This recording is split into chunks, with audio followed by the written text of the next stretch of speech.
Hey, Banana, how are you doing?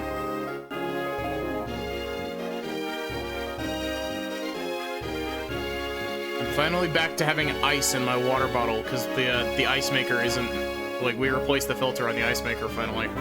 But I scooped ice out of, like, the ice maker with my hand, and because it's, you know, ice, it's cold, and so, you know when your hand gets really cold really fast and it just hurts for a little bit? That.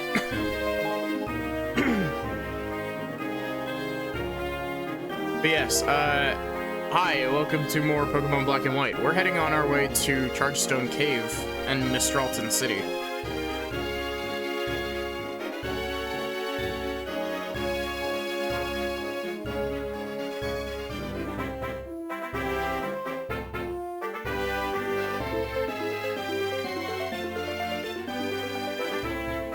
Daylight savings ended for you today? Does that means that you lost an hour, right?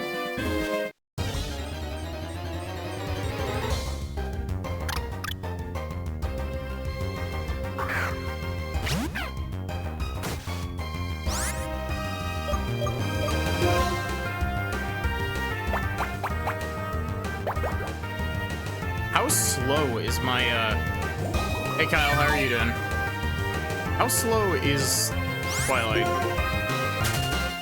I seem to be having a lot of trouble running away. Gained an hour? Oh, wait. You're in... Okay, you're in Australia. You're fine? That's nice. I'm glad. You're in Australia, so... Okay. I was thinking, like, reversed daylight savings, like... I was thinking American daylight savings, where it's like... Lost an hour back in, I don't know.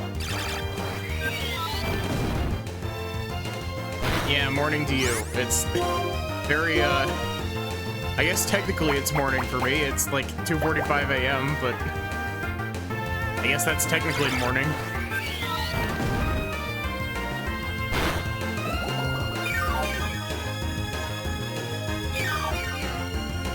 So, in case y'all didn't see it in the Discord, I found out that Twitch has, like, a vendetta against, Twitch has, like, a vendetta against the Driftvale City music.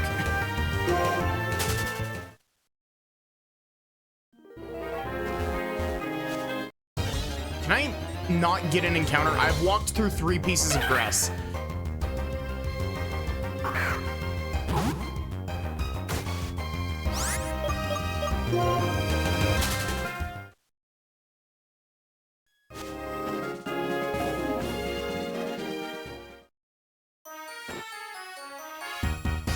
Quickly, into the Pokemon Center before I get VOD muted again.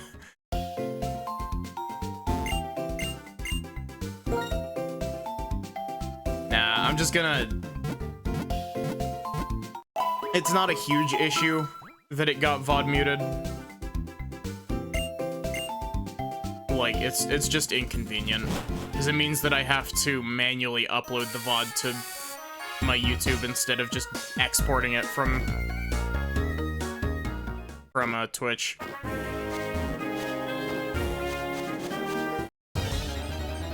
Man, what is with the encounter rate on this route? Bungus. The boy. Creature.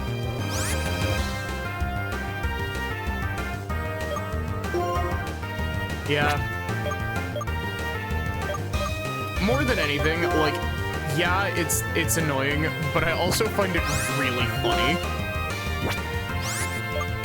Because, like, it's the only song that's triggered the VOD mute system.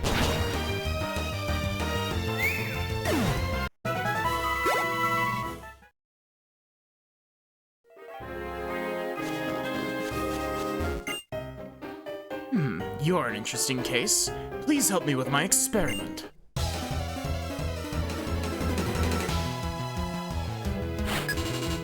Don't accept offers to help with experiments from guys in the middle of the woods. Hey, Lobster, how are you doing?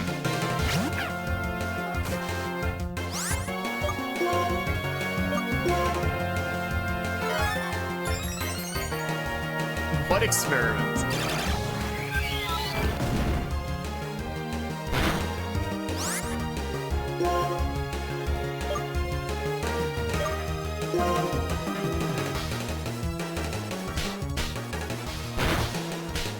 I'm doing all right. Bit tired. Bit tired, but I've been pretty worn out the last, like, week, so there's nothing new.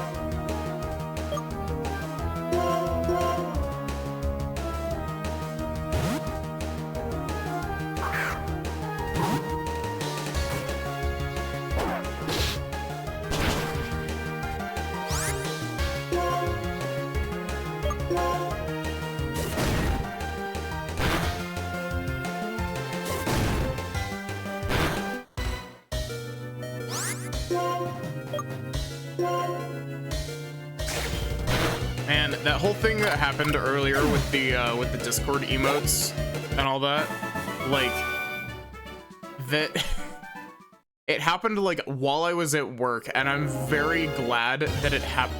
I didn't even take a step. I rotated on the spot and I got an encounter. What is with this route?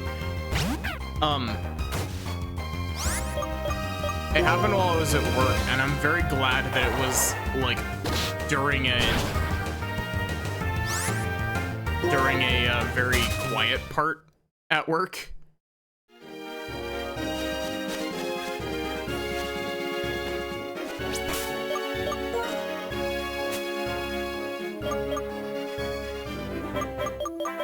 Like, I know that it wasn't a big deal.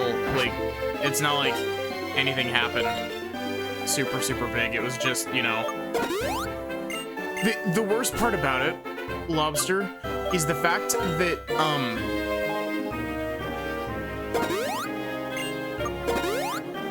the only reason that you had the ability to do that was because for some godforsaken reason, the Twitch webhook that lets you use, like, the stuff that gives you your sub emotes on Discord, that plugin, or webhook, or whatever, it's both, I think, technically, manages the roles for the Twitch subscribers. Like, if you check the Discord for the Twitch subscribers, you'll have, like, a Twitch subscriber role and a role that, like, denotes what tier you're subscribed at. For some reason, the automatically created roles from when I made the connection were like, hey, what if we gave everyone the ability to add emotes? Because Discord had the stupid expressions thing from a little while back that's like, hey, what if we made it so that you could just, like, have a role that let people add emotes? And it's like, but it's on by default for some reason, and it's just... Pokemon with dry skin love water-type moves in rainy weather. I'm talking about the ability of these Pokemon, of course.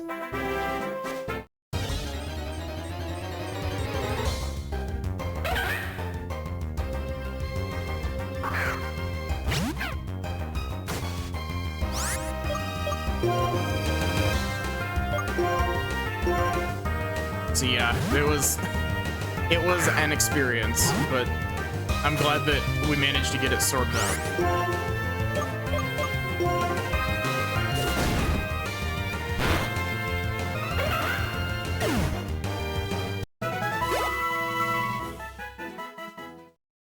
Man, these wild encounters aren't worth, like, any EXP. I'm just gonna swap Dog into the front slot and...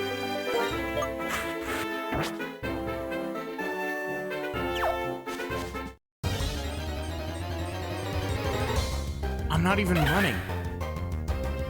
What is this?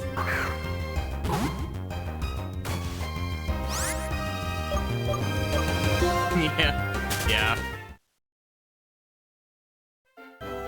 honestly, like, I'm glad that the...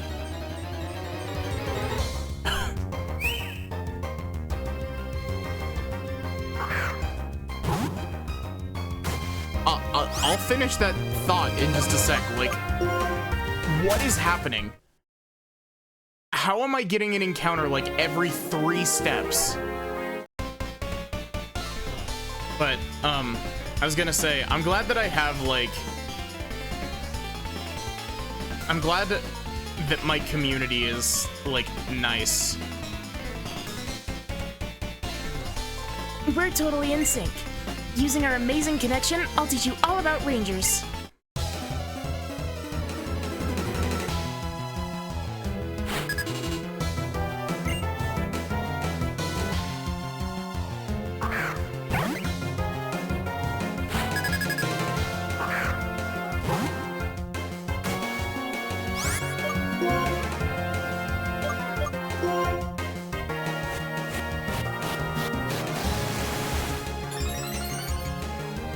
Fungus sounds like the Stonks version of Fungus.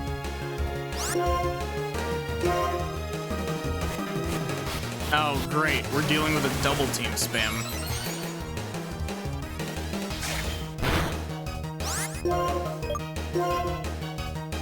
Banana, have you seen the evolved version of Fungus?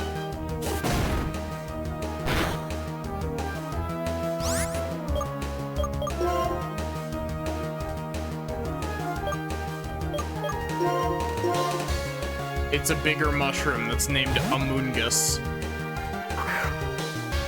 And I know that that sounds like a shit post, but it's not.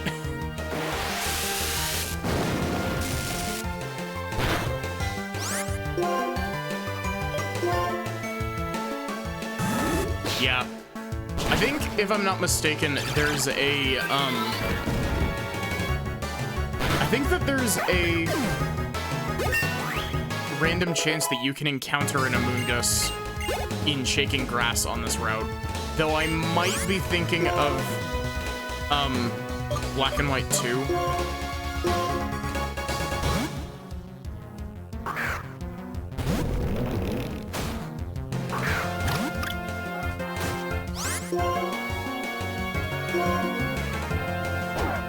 That's gonna hurt.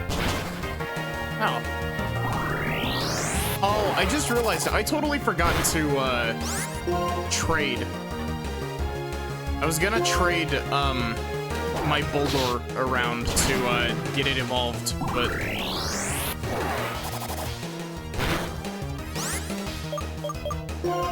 Twilight Psyshock is just showing them Eldritch Horrors beyond their recognition, comprehension.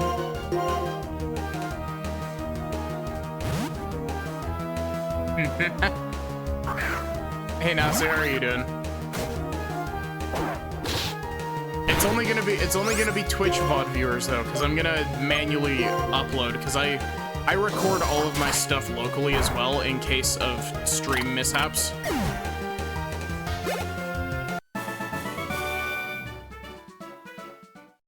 And so I'm just gonna upload the VOD that I recorded locally. Like, this right here is the exact same like, this is the reason that I do my VOD stuff the way that I do. You may hear the sound of breathing Pokemon and plants. 17 days to finish everything up.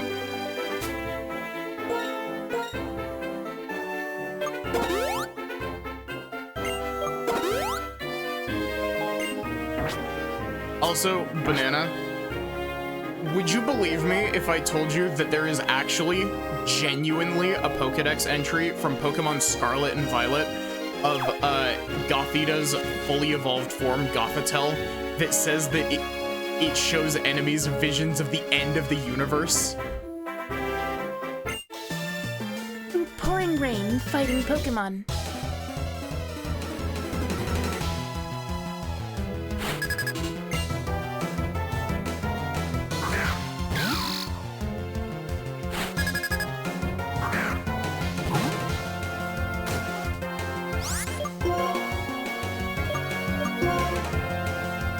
like, the Pokedex...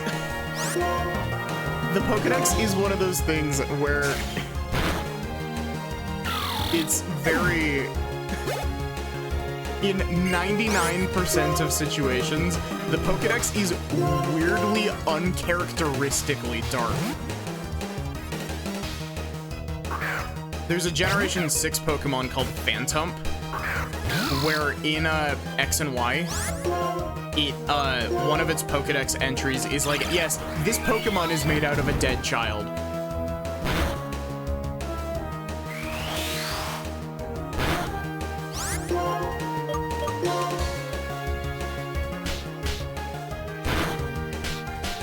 There's also Yamask, which we could actually go and get if we decided we wanted to go into the what's it called? It's not Relic Castle, because Relic Castle is the one that's underneath the water in Undella Town. There's a castle in the desert that you can go to that we didn't go that way. And we'll have to go there anyway later.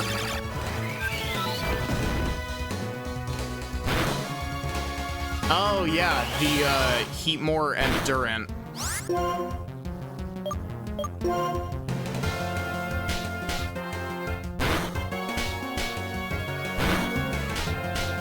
My brain has an unnatural amount of, like, storage space dedicated to random Pokemon shit.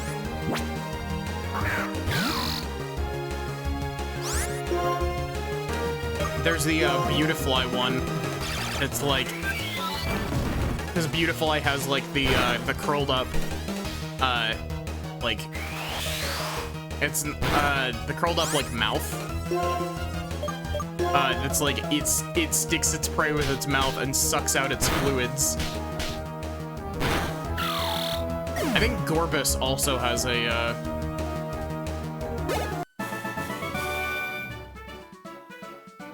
I think Gorbis also has a very similar Pokedex entry as well.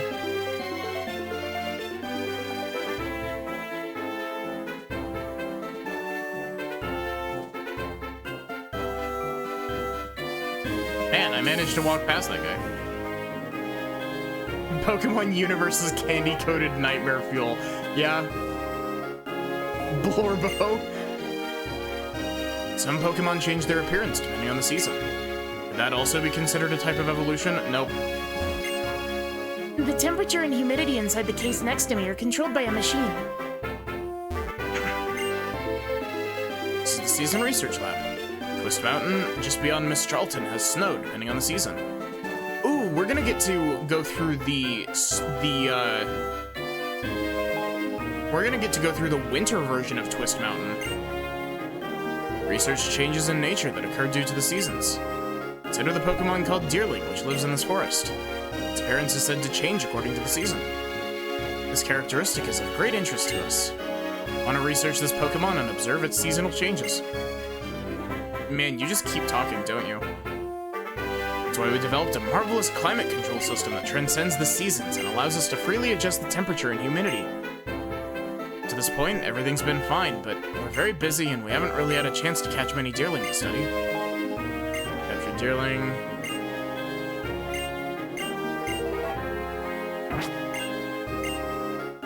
That was a lot of text.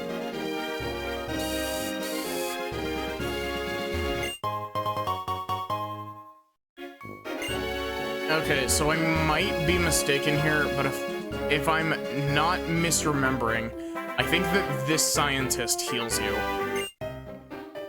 I'll unlock the mechanism and find the secret of your power.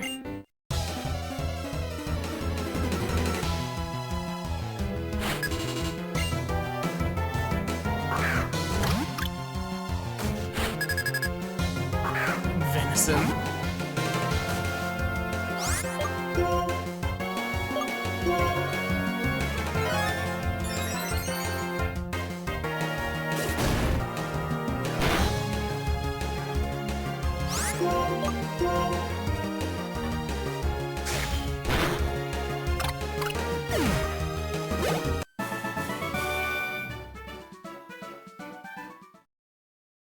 You heal me, don't you? No? Ugh. I'll research and investigate your Pokemon. No? I'd rather you didn't, please. Ron.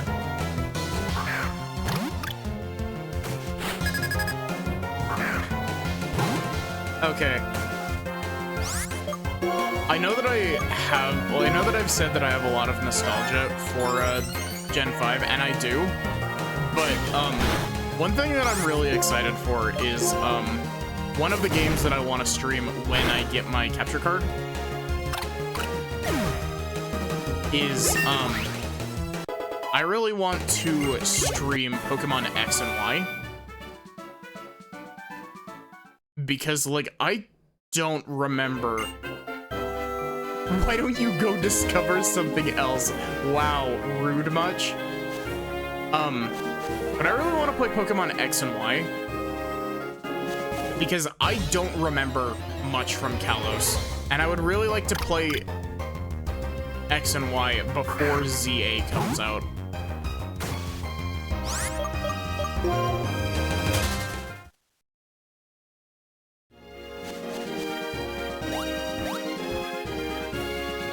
Actually, ZA doesn't even have a projected release date yet, does it?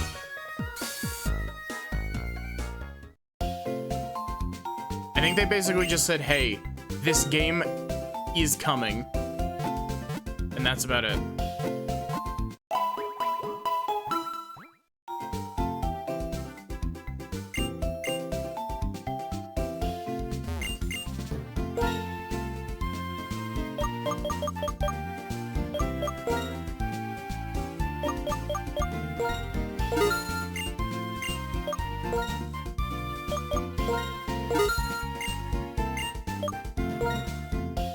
Oh, I haven't had to use any revives, really?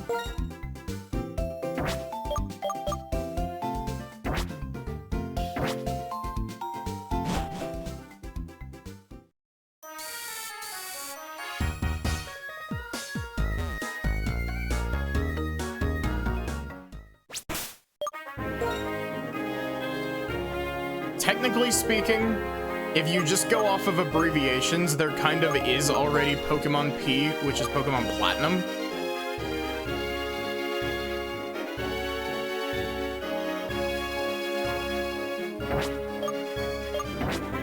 Also, I don't actually. I should have checked this. I've been like, I feel like I've been very distracted lately. Just like with a whole bunch of shit, but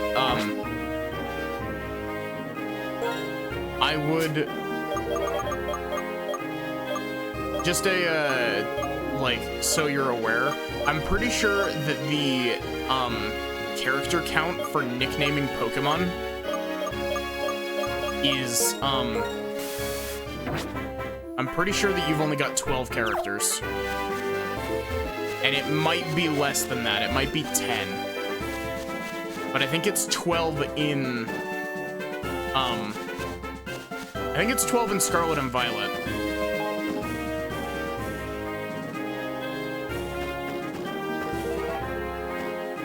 Oh no, this isn't Black and White 2!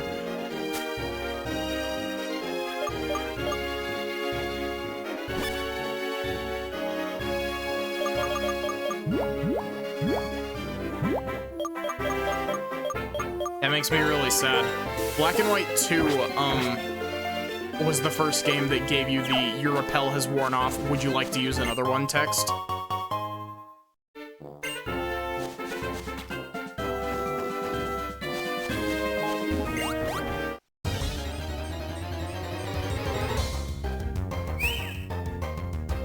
Fungus.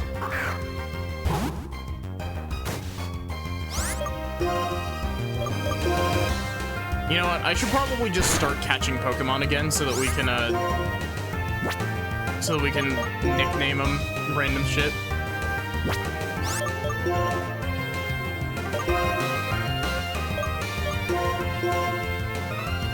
Catch the Fungus in the normal Pokeball.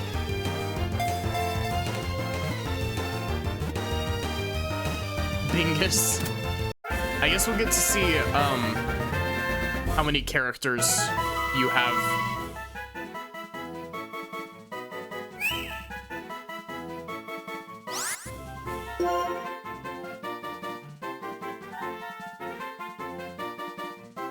Characters, okay.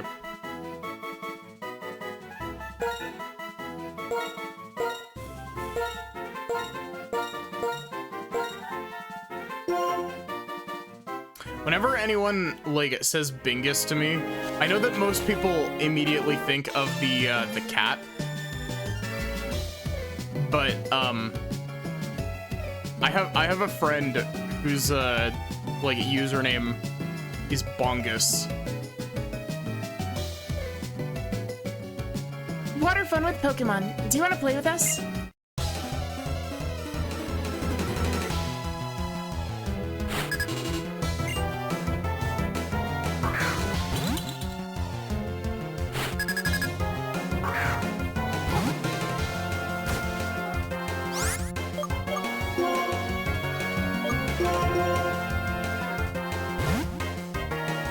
So I was thinking earlier, I was thinking, you know, how could Game Freak fix ice types? And one of the first things that came to my mind is that, like, part of the issue with ice type currently is that it has very few actually, like, good type matchups. And so I feel like the best way to fix ice type Pokemon would be to give them like immunities.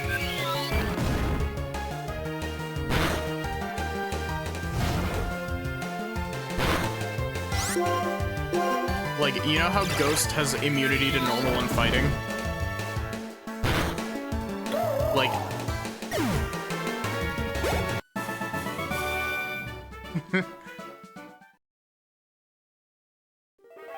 I need to play the Scarlet and Violet DLC.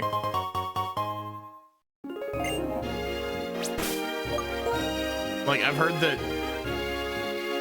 Yeah, I was thinking like they should make ice type immune to grass. Because, like, honestly, the fact that it isn't immune to grass already is kind of silly.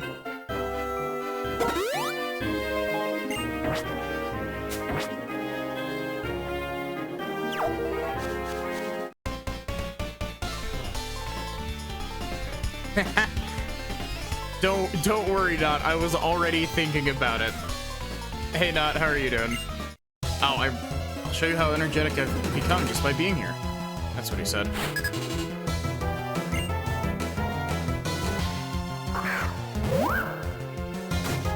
You know, it might be a controversial take, but I feel like it would be.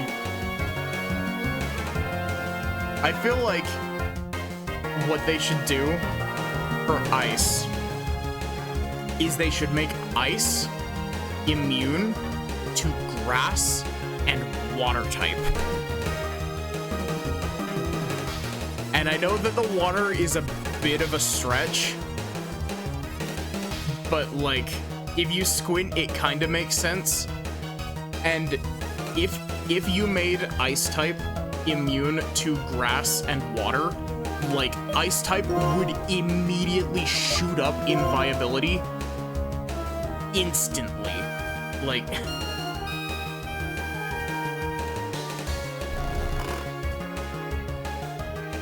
weather's awful, plus your gacha luck is sad.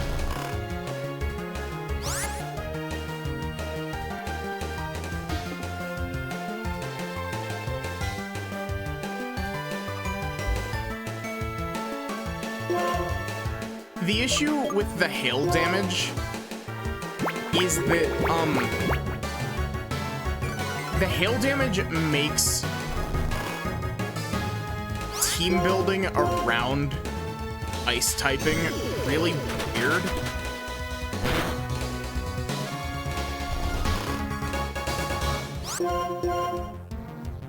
Like, that's the whole issue with, like, that's why they took the damaging part out of the hail. Also, I forgot to say it, but thanks for the hydrate, Kyle.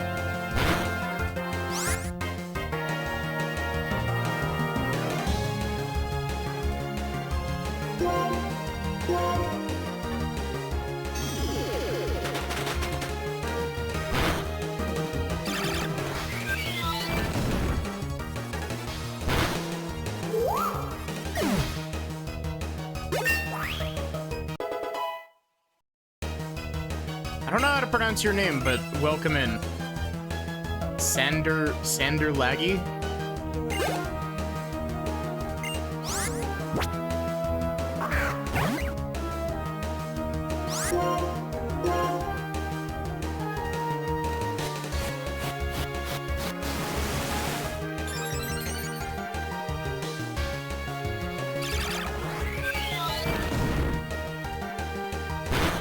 Don't worry about it, because it's a Dutch name. Oh.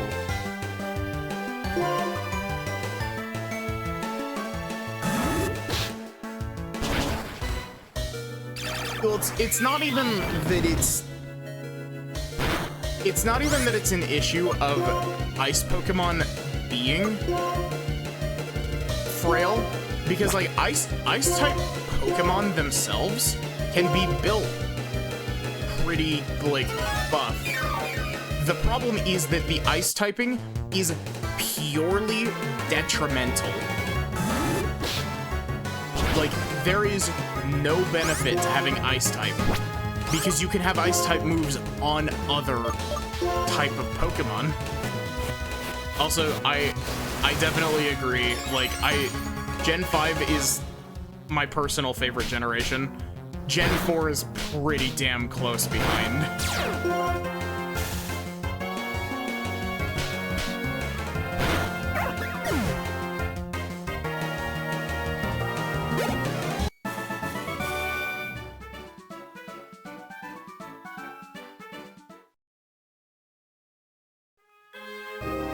Use this. Will my Pokemon also become energetic?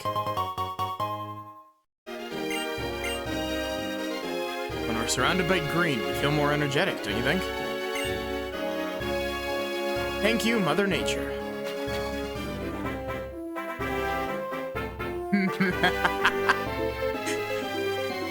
You know...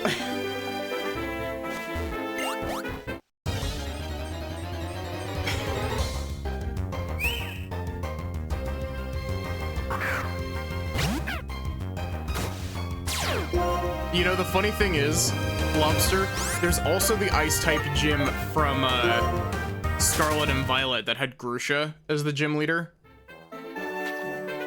That everyone went wild over.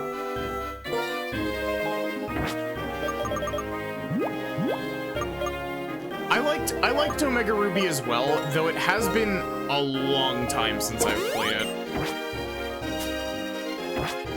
You didn't play Scarlet and Violet? Grusha, like... Grusha has a very good design.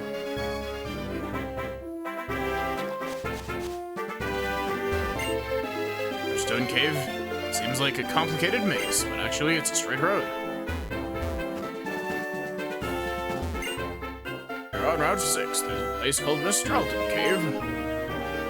Supposedly deep in that cave, you can find an amazing Pokemon called Cobalion. Said to have protected Pokemon. Sea of Fire in ancient Unova. You can use a move called Surf that lets you move over the water. You can see Cobalion.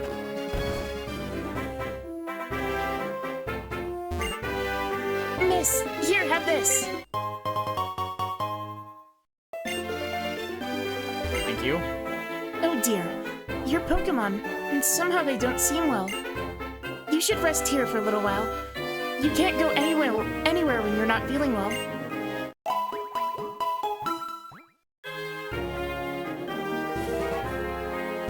I still had a Repel active? It's about the season to go to the Celestial Tower on Route 7. I have to ring the bell for my cotton.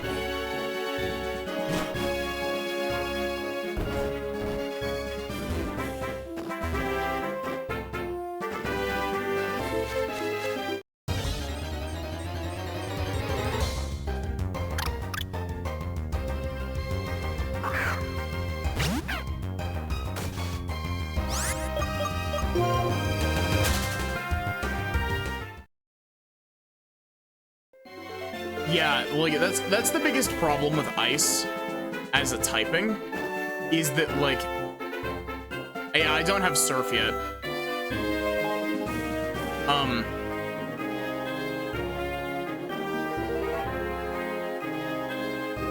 Like ice defensively is like having ice as a secondary type is actively worse than not having ice as a secondary type. Thanks for waiting. Should probably move my mic a little bit away so I'm not peeking it. Looks like the nest of an electric tap called Galvantula. I don't know why there's a nest here, but if there's folks having problems, the gym leader's the one to fix it. Rock, take it out. Did Clay use a Krokorok in our fight with him? This here TM's yours. It's my favorite TM, so you can teach it to all your Pokemon.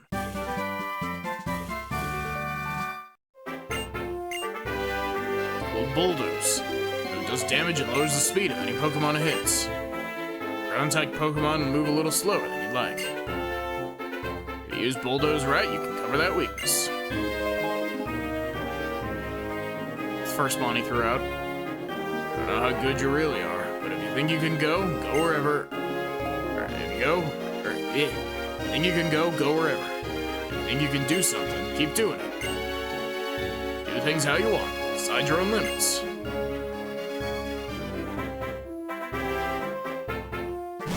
Charge Stone Cave time. Oh, hi, N. Oh, hello, Shadow Council. Come.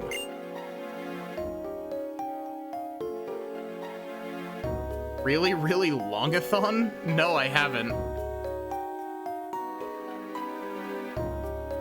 Kid, have some fun in that cave. My Lord N, you brought the one you wanted. Ah, yes. That was the Shadow Triad. There was only 2 of them, though. Just now, Ghetsis enlisted them in Team Plasma. It's a speedrun event for really, really long speedruns. Are we talking, like, Animal Crossing levels of long speedrun where it takes, like, 48 hours?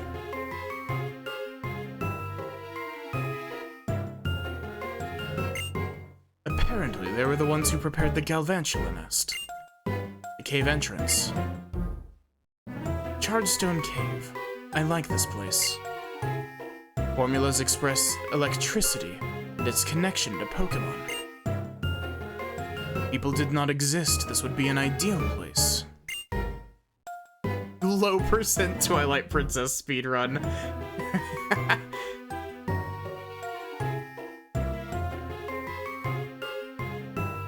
You've been chosen, you know?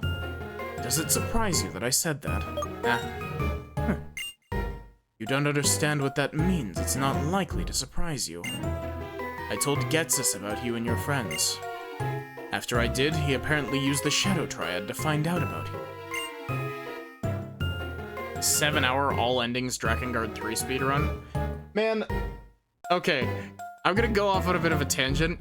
I kind of want to stream the Drakengard games, but those games get into some really fucked up source, like, topics. And, like, it's one of those things where it's like, I don't think I would mind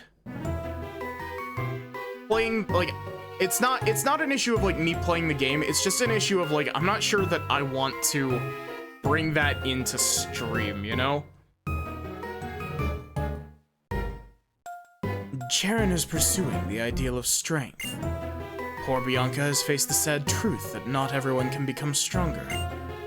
You're not swayed either way, more of a neutral presence, which is apparently a good thing. Team Plasma will be waiting for you ahead. Ghetsis wants to see what kind of Pokemon trainer you really are. You know, I'm not gonna lie. Granted that I haven't played Pokemon Black and White in forever. Also, the baby. Holy shit, level 27?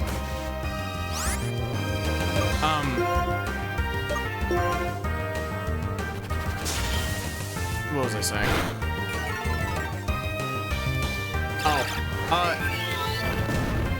I think this is partially just due to the fact that because I was younger, I kind of, like, was skimming the text of the game.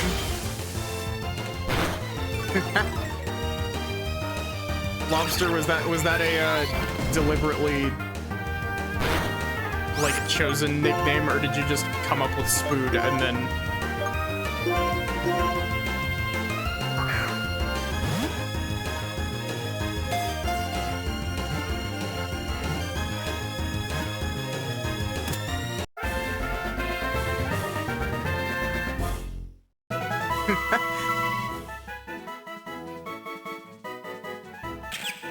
5-hour all obtainable Pokemon. Let's go, Eevee run.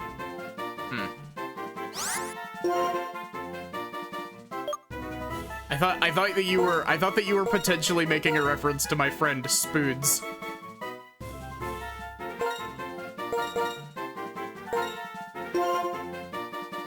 I actually don't remember if I've ever had Spoods explain that nickname on stream.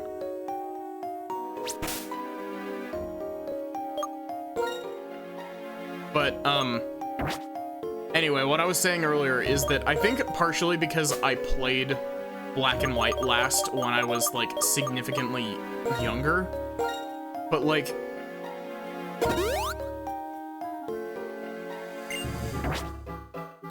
I don't remember N being, like, as antagonistic as he is. I thought he was mostly neutral. Guess what? Oh, wait, this is Bianca.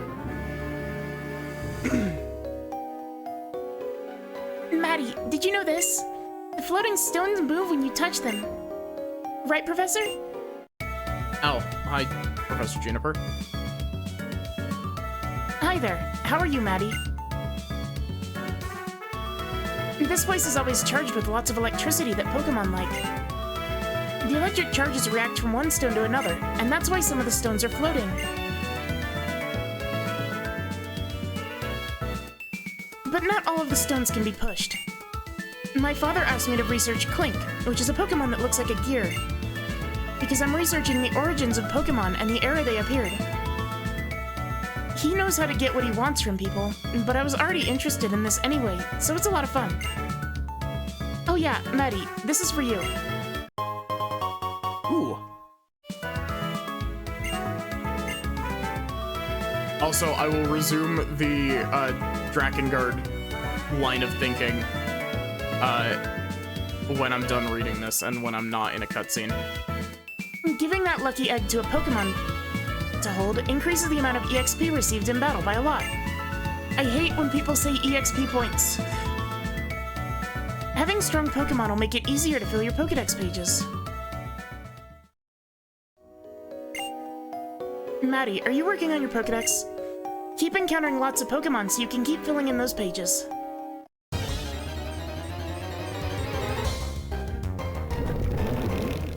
But, like, honestly, even...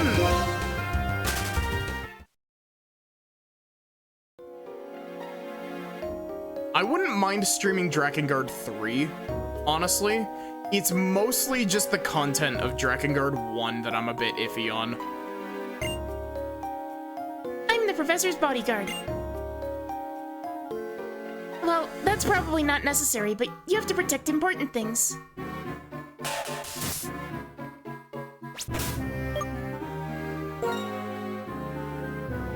The issue that I take with EXP points is that the P in EXP already stands for points.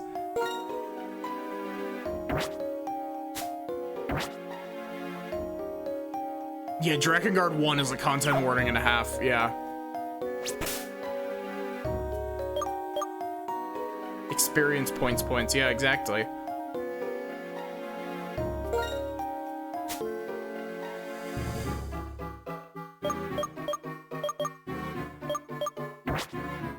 What was I doing? Oh, I was gonna activate Dowsing Machine.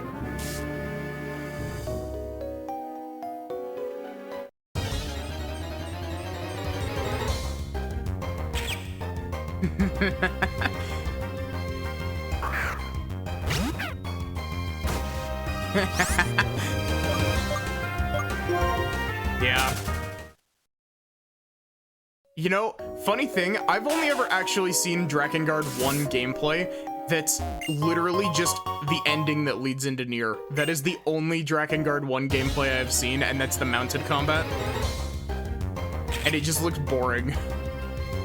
I haven't even seen the on-foot combat. That's the combat that everyone, like...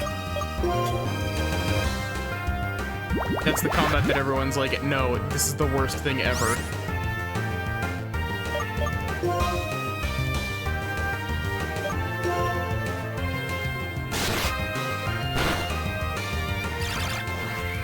Like, Drakengard 3 has some content that makes you squint a bit, but at the same time, like, Drakengard 3 also seems like it would be a very funny game. Like, it's got some serious content in it, but like, the party in that game seems like it would be a lot of fun.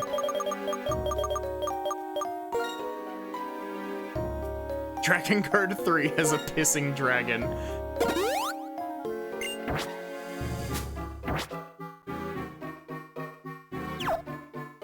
Zero from Drakengard 3 is voiced by Mitsuru's old voice actor.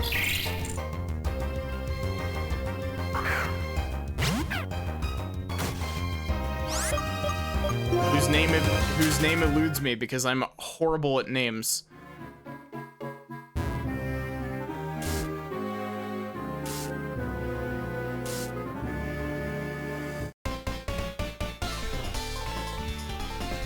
I'll test you to see whether you have what it takes to aim for the Pokemon League.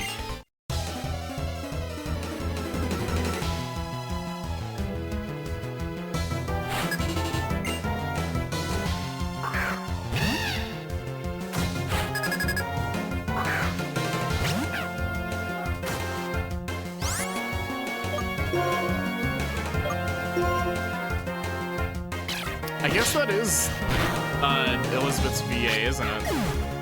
I always forget that. Also, that was very rude.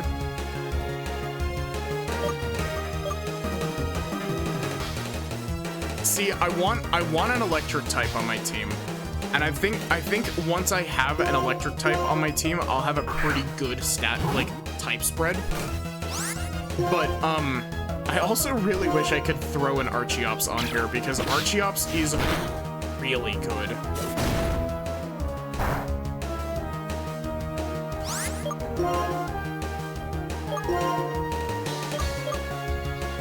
I would also definitely name it something that's a reference to a game I haven't streamed yet, but I plan on streaming.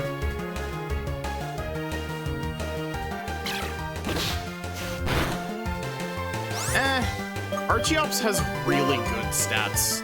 Like, I will fully agree that its ability bites it in the ass.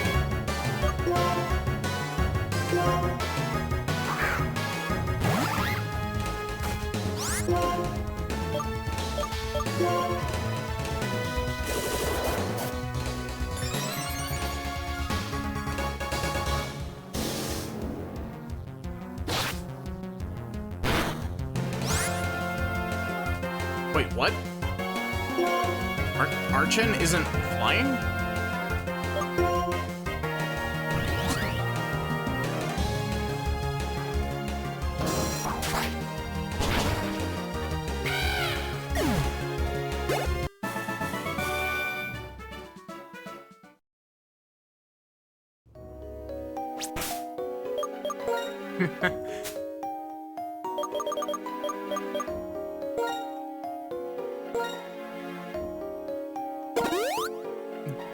Does rock negate its weakness to,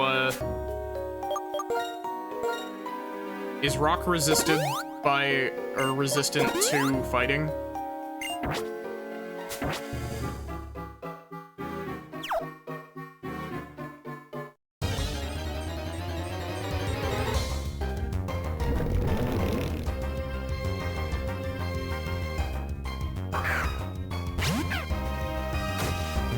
Rock is weak to fighting? Oh, Why do I always think that fighting is weak, or flying is weak to fighting?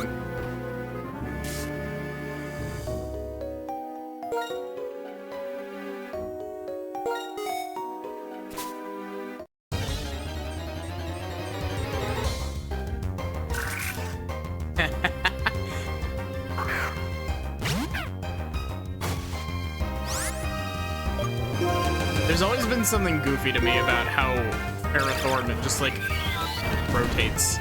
Or not Ferrothorn, Ferroseed.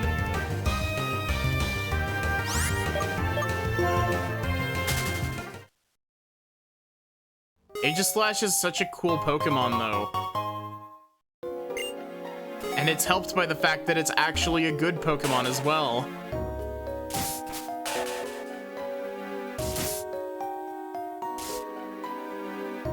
It's one of the few Pokemon with the privilege of being both good and strong.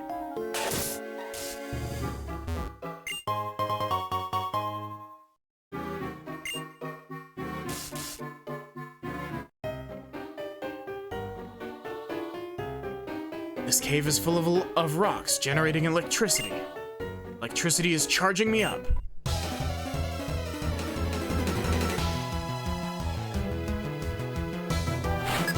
To be fair, also not. That's partially due to generational generational power creep.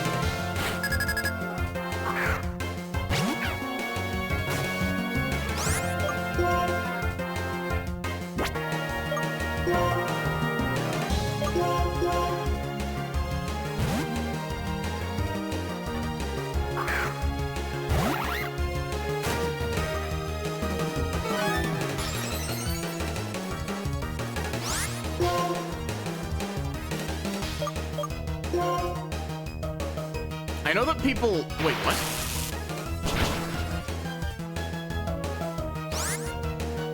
Oh, I thought that said that it didn't affect it, and I was like, wait a sec, what the hell do you have that makes you immune to water?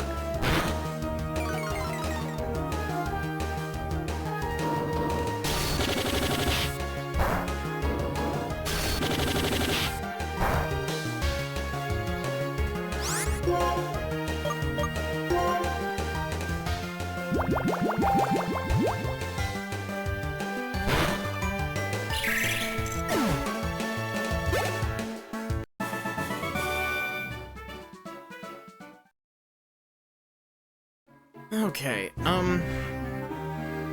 was I gonna say? I was gonna say something, but no. You know.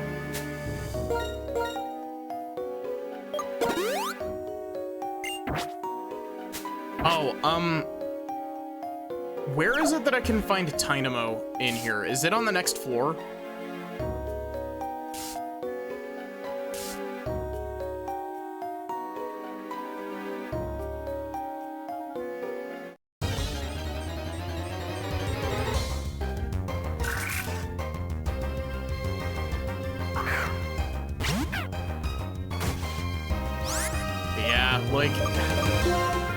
Pokemon has got a pretty big power creep situation going on.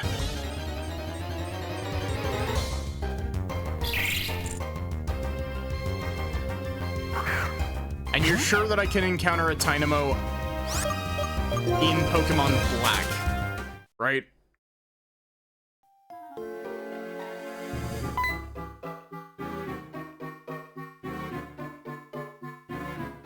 Hi there. Did you find something?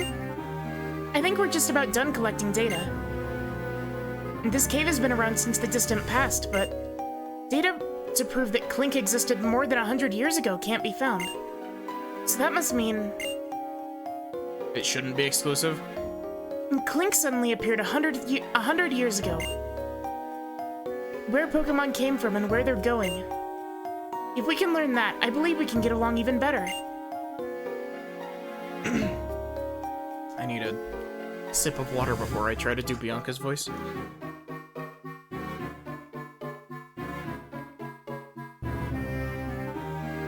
Gosh, it's so nice having, like, actually properly cold water now. You know what, Maddie? Pokemon are mysterious. I wonder why these amazing little guys stay by our sides.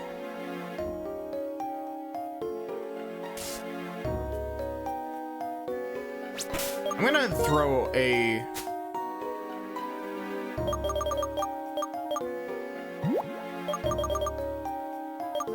Repel out. I've only got one, but... I know that a lot of people really don't like the Clink line, but, like, there's something about the Clink line that just, like, I like it. It's a bit weird, but it's definitely far from the worst Pokemon design that anyone's ever come up with. Like you're exploring caves, digging through the harshness of life and the difficulty of Pokemon battles.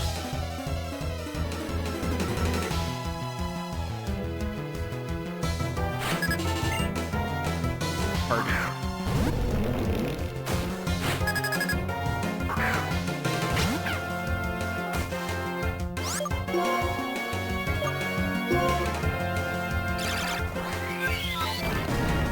I think another part of it is that, like, I was also definitely one of those types of kids that, like, I bought shit at, like, yard sales and stuff, and, ripped it apart to try to, like, figure out how stuff worked. I was one of those kids. I made a huge fucking mess pulling a printer apart.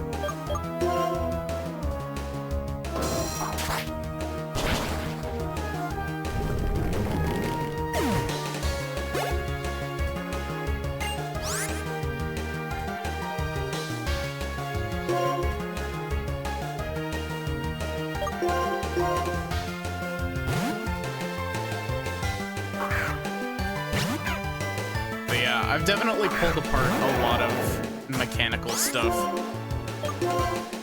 And honestly, like, I probably complained a lot about it on stream, but like, I do actually like my job over at the non-theater job. My actually, like, proper job that isn't like a month for all the weekends of that month.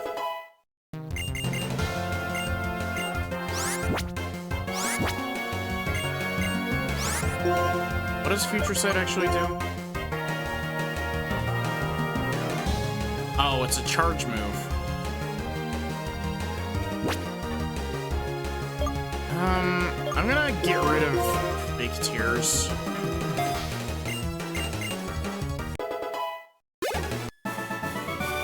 But yeah, like, my toner cartridge job is literally just pulling shit apart and putting it back together, and it's great.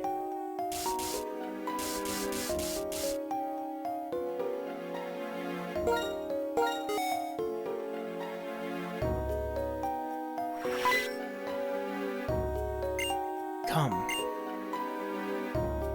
High speed. There are stairs going down ahead. Team Plasma is waiting for you there. You know, I find it a little bit odd. I think in the expanded, like, in the manga and all that, if I'm not mistaken, Getsis, like, adopted the Shadow Triad when they were, like, super young. I love this place. The electricity charges up my inspiration.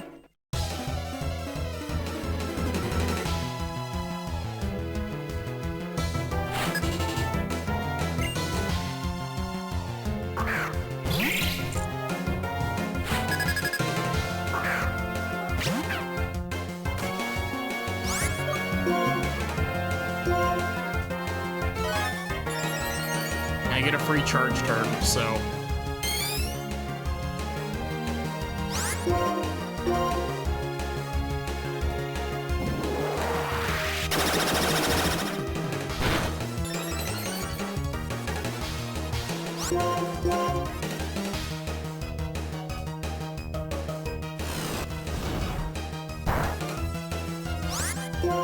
Wow, that did, like, no damage.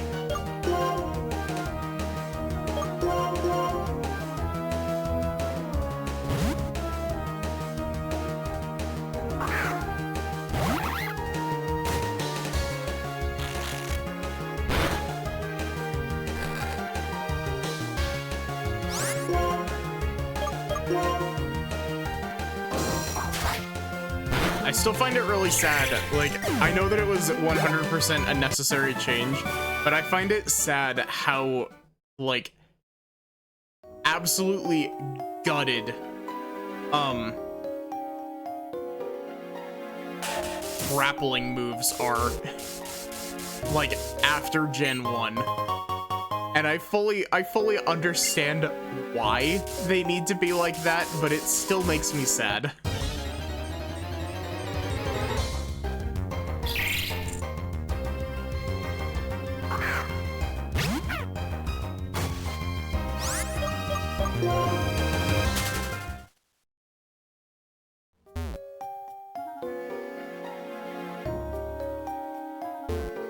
Because Gen 1 trapping moves are really busted. There he is. The creature.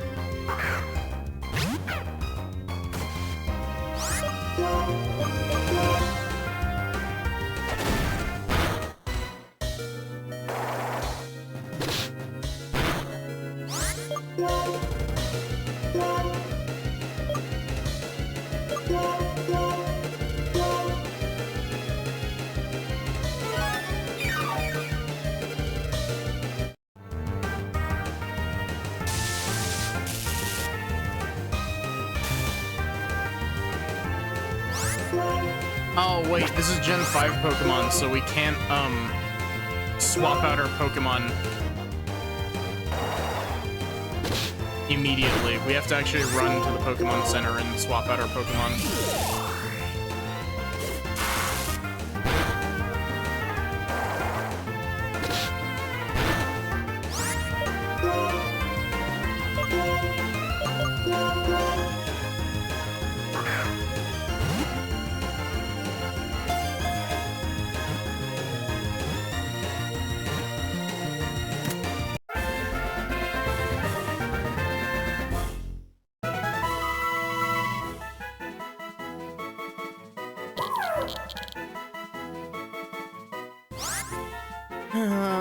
Okay.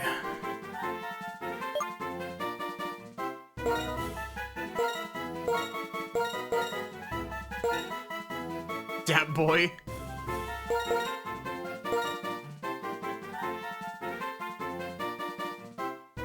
Nah, Dat boy would have to be what I named, like, a Seismitoad or something.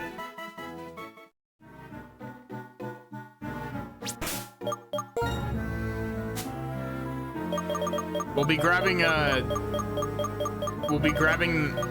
our Tynamo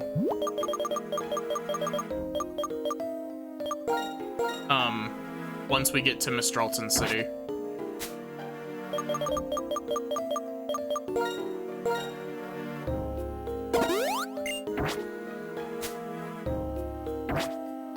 Fun fact, if you turn on a walk through walls cheat and walk up over the top of Chargestone Cave, you will actually arrive in Mistralton City.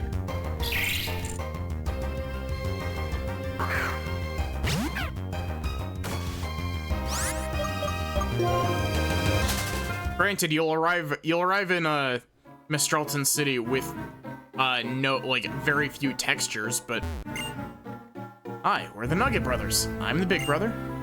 And I'm the little brother of the Nugget Brothers. Glad you showed up. I want to give you this. I want to give you this too. Oh. Thanks for the free money, I guess. What's the catch?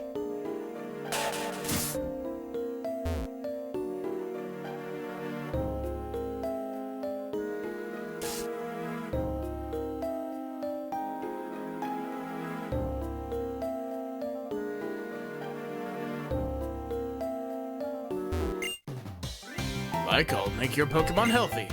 However, let me challenge you to a battle first.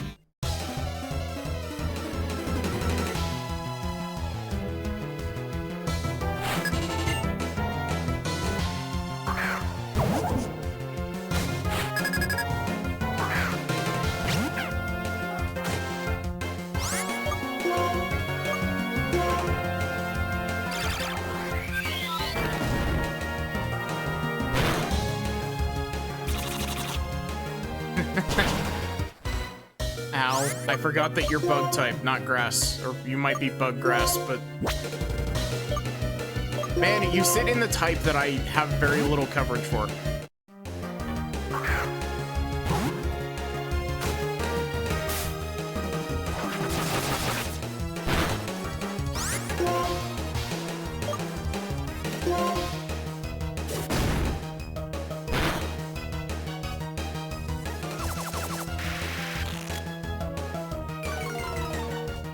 The guy's giving away free yachts on the internet.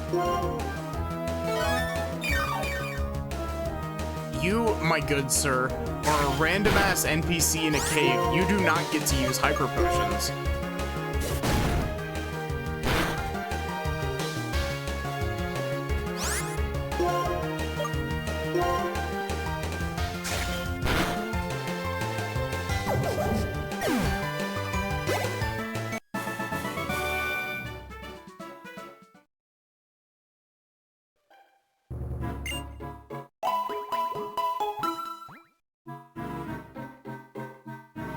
Make people healthy, doctors go where they're needed.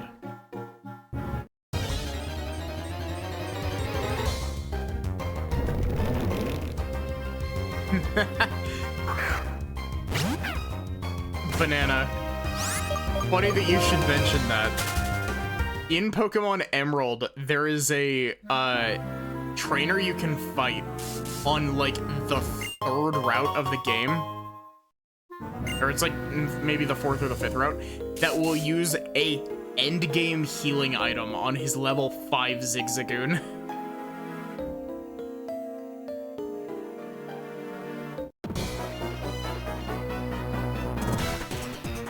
You came here because someone manipulated you. When against me, I'll tell you a secret. Because his trainer class is literally Rich Kid.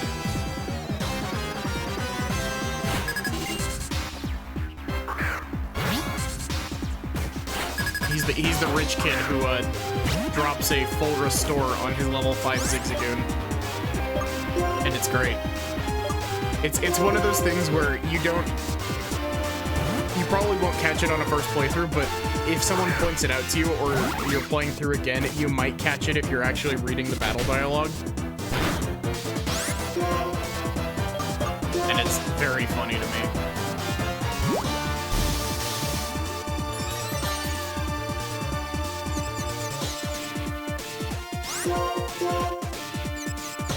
Do not hate yourself, Yeet. Thank you.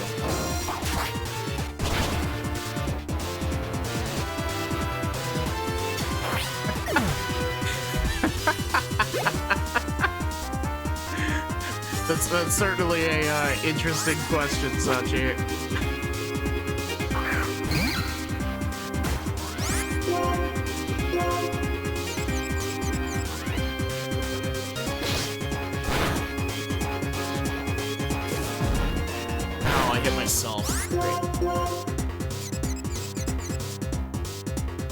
Really? Shit, I think that's gonna kill me. Cool.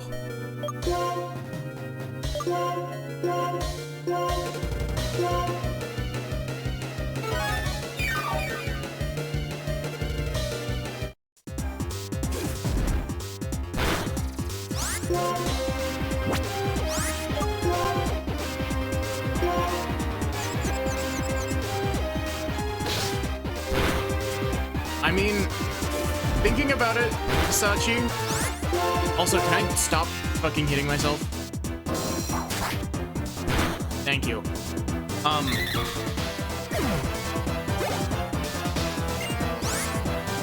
Nah, they're called Pokemaniacs, actually. Pokemaniacs are literally just furries.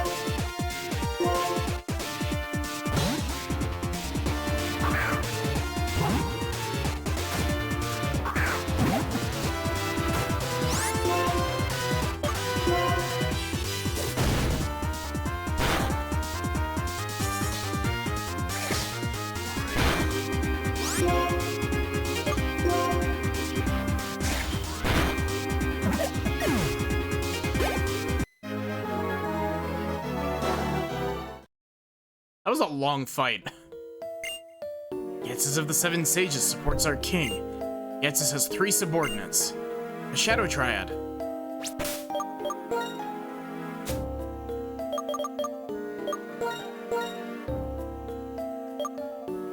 But yeah, like, it took me a sec, but I was like, wait a sec. There's literally a trainer class that even as far back as Generation 1 has been shown to wear like a full Pokemon bodysuit. I win against you. Release your Pokemon. Nah, I'd rather not. If you win against me, I will black out back to Driftvale City. I'll black out and wake up back in Driftvale City with all of my Pokemon still intact.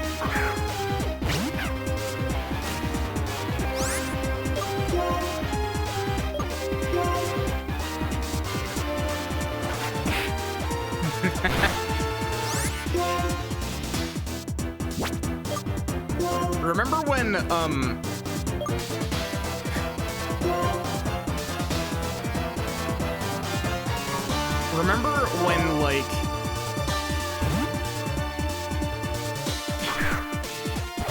okay, I'm not entirely sure. I think I'm thinking of Pokemon.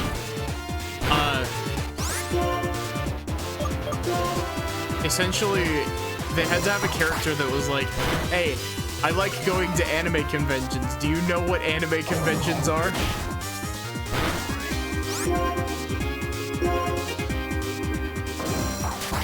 Yeah, it is Pokemon. It's Gen 1 Pokemon.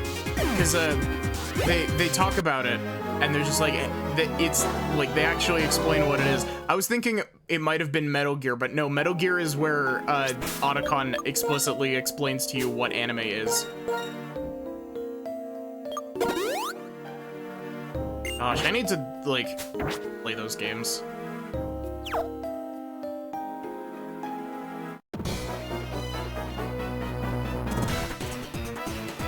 Pokemon living in this Chargestone Cave are so beautiful.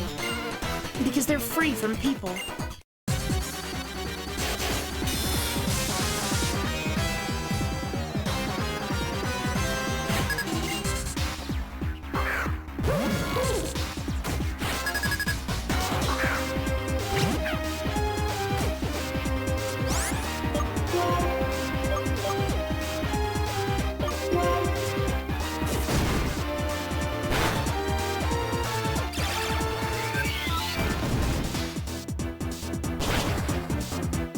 I was about to say, I'm pretty sure that Psychic is super effective against poison.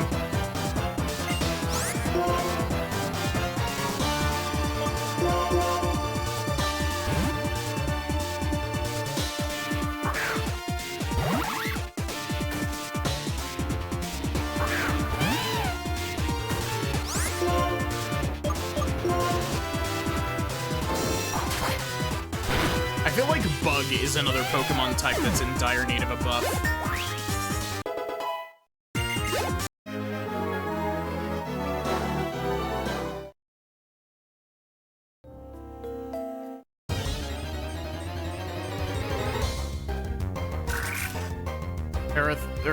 Not Ferrothorn, you're Ferroseed. I do not want you here.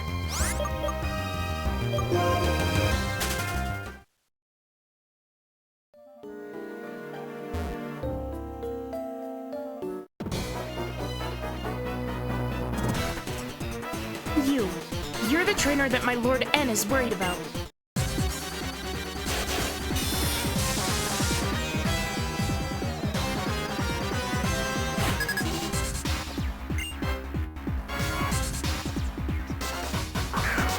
Also, now that I'm thinking about it, Sachi, there's also... I was gonna make a comment earlier, but I was like unsure if I should. I was gonna say, Penny from Scarlet and Violet would 100% draw Pokemon Furrier.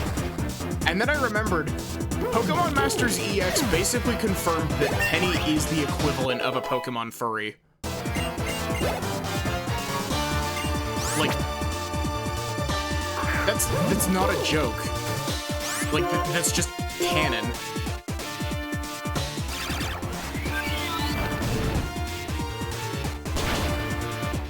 because she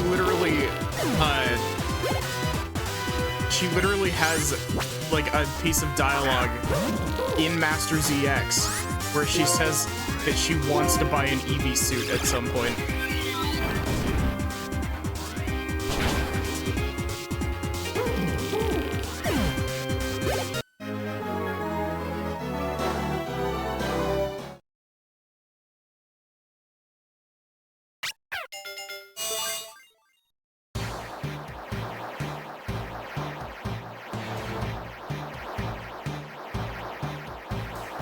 You can double check that if, you can double check that. I'm not in, like, I don't remember the exact phrasing of it, but I'm pretty sure that Penny has dialogue in Master ZX that's like, hey,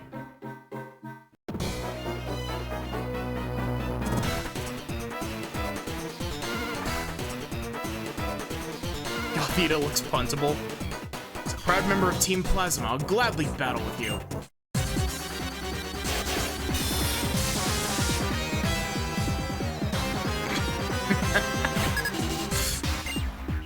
How in the world did we get on the topic of furries?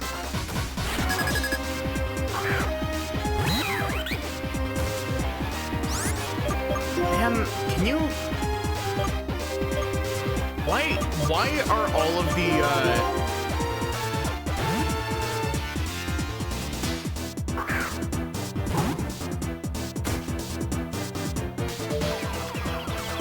Great, confused Ray. I don't even need to read the text. I know that animation by heart because I hate it.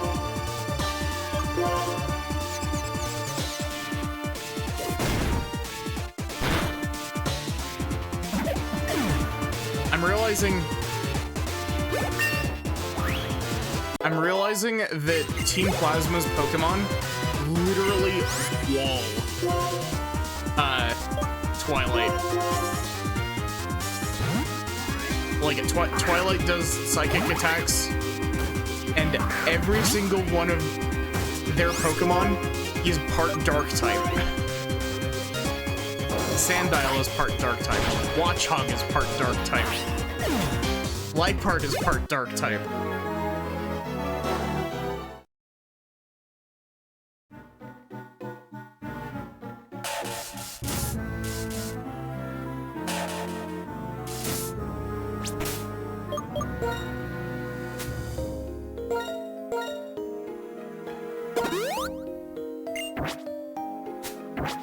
Watchog is just normal? What? I could have sworn that Watchog was part Dark. Hope of Team Plasma. Well, it has nothing to do with you. Scraggy is part Dark type. Oh.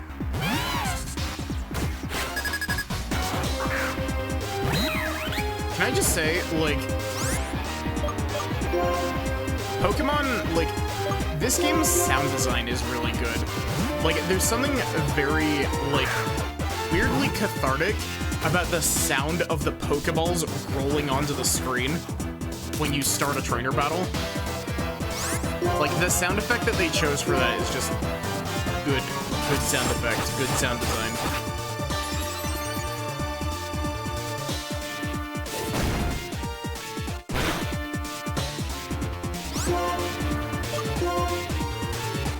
It kind of reminds me, there's this, really?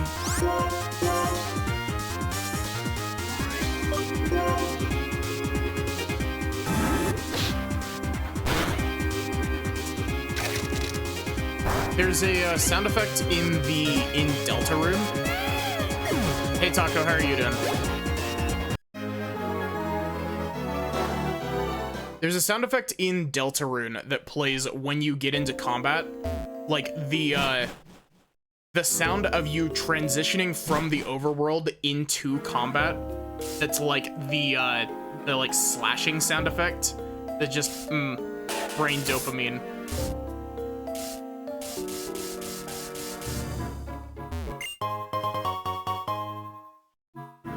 It reminds me of a game that I've never played.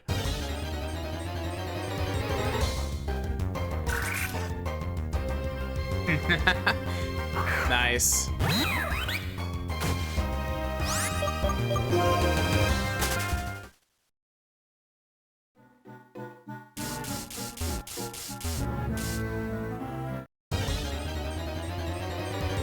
Talking music since yesterday. Nice. Finding someone that you can talk about, like, your musical interests to is always great.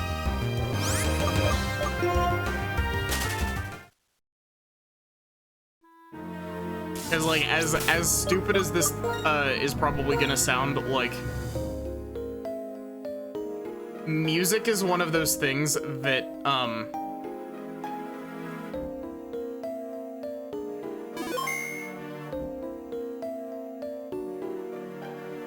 music is one of those things where it feels weird recommending music to people that you aren't super familiar with.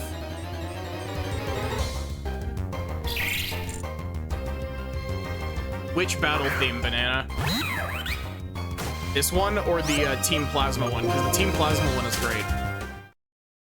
The normal one is okay, but I prefer the Team Plasma one.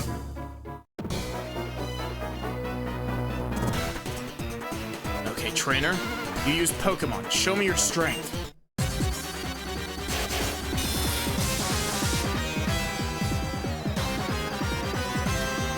Did they remix Team Plasma's theme for Black and White 2? I genuinely don't remember. I know that Team Plasma, like, the Team Plasma grunts got brand new designs in 2, but... And I think Ghetsis got a minor redesign as well, but...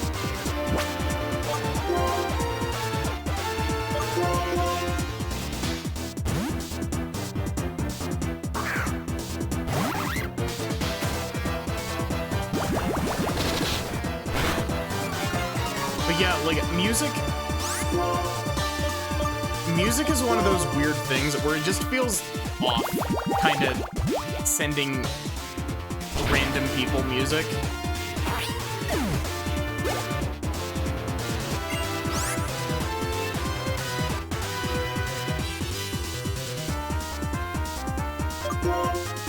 You know what I mean? I might just sound crazy, but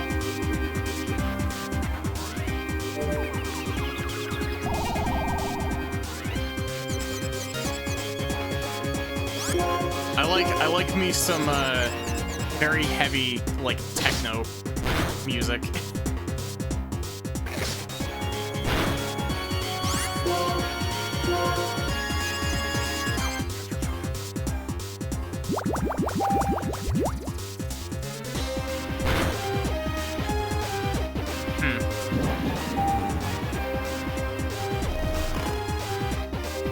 You have to lurk for a while before sending people the weird shit you're into, yeah.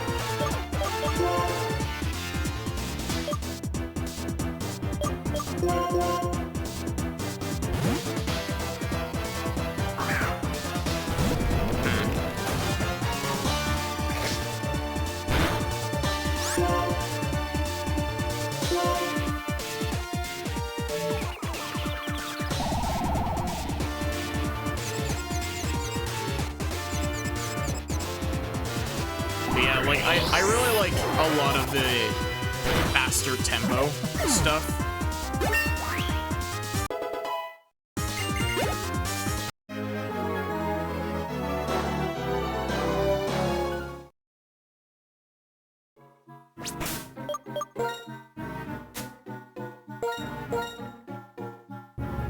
Like, I've been listening to a new song lately. I'll send it in the Discord later if I don't forget.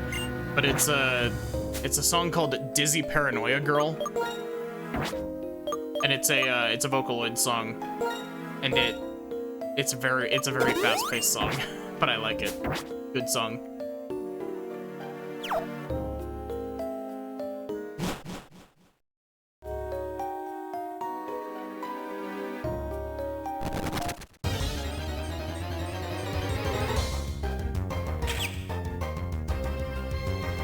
Honestly, that's where a lot of my, like, music interests.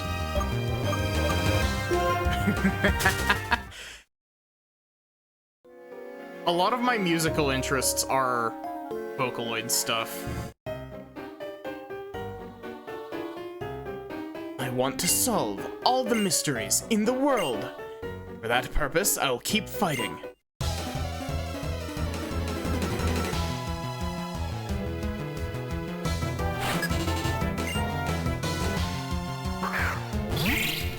So,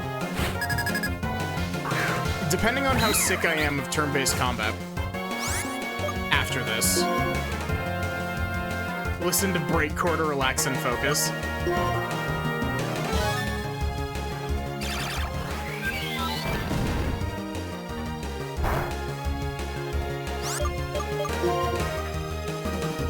I just listen to, like, a lot of YouTube. So, the sad thing is that a whole bunch of my, like, usual watches for YouTube have, been, like, have been quitting. It makes me sad.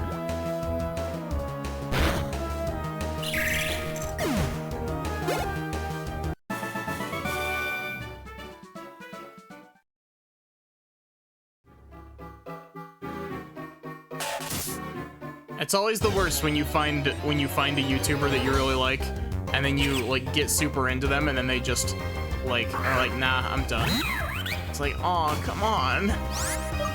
But it's like at the same time, you know, it's like, yeah, you know, you do whatever you need to, but at the same time, like, I'm still gonna be sad about it.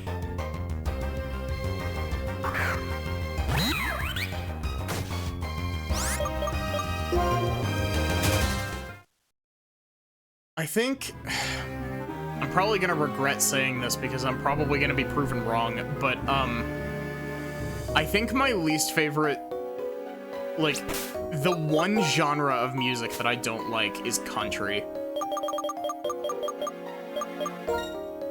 And someone's probably gonna say, like, what about, you know, blank or something? Yeah, you binge all the videos on the channel and they haven't uploaded in a year or two? Yeah. Take this! The winning strategy I've developed.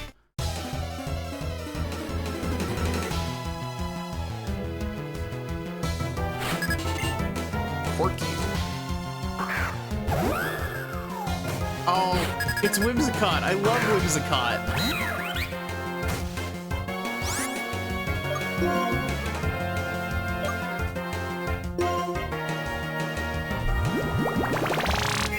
I wonder how much it would cost me to buy a Whimsicott plush. Like, Whimsicott has to have a plush, right? Like, it can't not.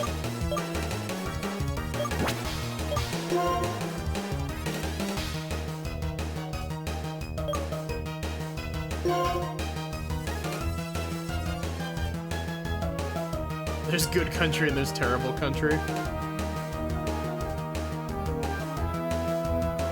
Yeah.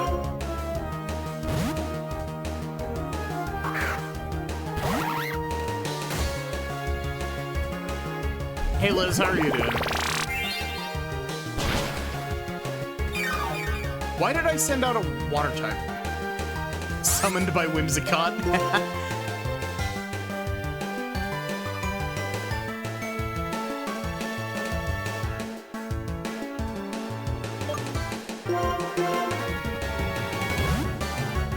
Yeah, how are you doing, Liz?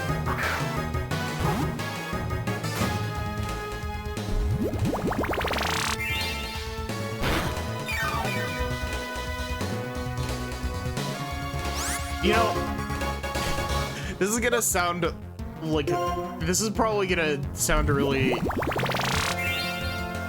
stupid, but genuinely, I also am not a big fan of rap most of the time. However, the one exception that I have found is literally every song on the Persona 3 soundtrack.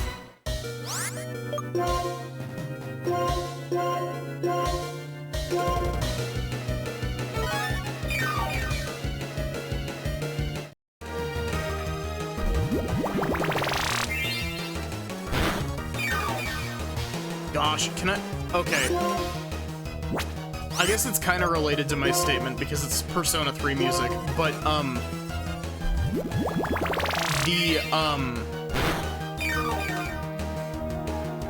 Color Your Night from Persona 3 Reload. Like, that song is genuinely brilliant. I love that song.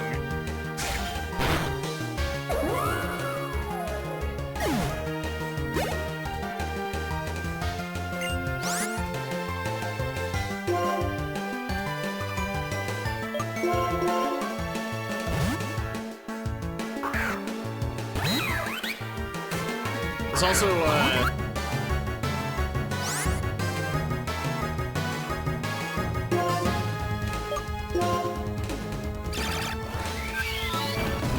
honestly, for the most part, most of the music that I listen to is just the, I mostly tend to listen to video game OSTs.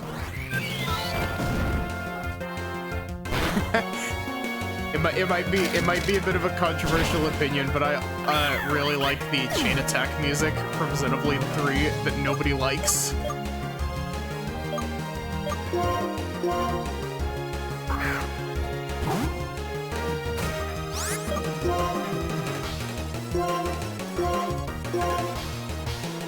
I shouldn't be using a Hyper Potion there. I should be using a Moo Milk.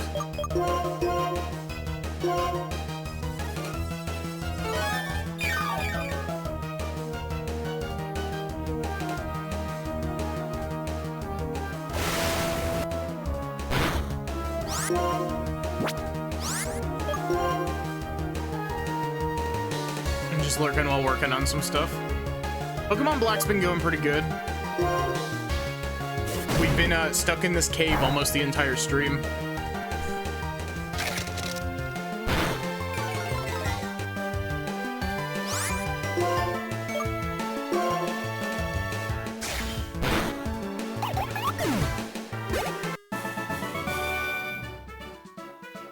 I tend, like, most of the time I tend to get really, really into, like, one, artist. And so, like, trying to think, there's a Japanese Vocaloid creator that, if I'm not mistaken, it's been a little bit, goes by Canaria.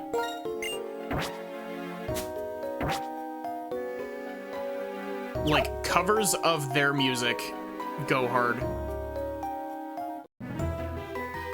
Many different values mixed together, and the world becomes gray. That's unforgivable. I'll separate Pokemon and people. Black and white will be clearly distinct. Only then will Pokemon become perfect beings. Yes, that is my dream. That is the dream I must fulfill. Maddie, do you have a dream of your own? Yes. I have a dream. That's wonderful. I'll learn just what kind of dream you have in battle. You don't like Canaria's stuff, Sachi? Most of the stuff that I like is, I'm trying to think of what it's called. King is really good. Envy Baby is really good.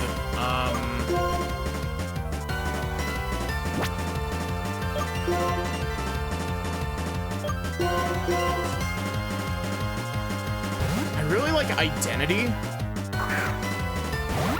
Though, Identity is one of those songs that, like, is very... like, what's the right way to phrase it?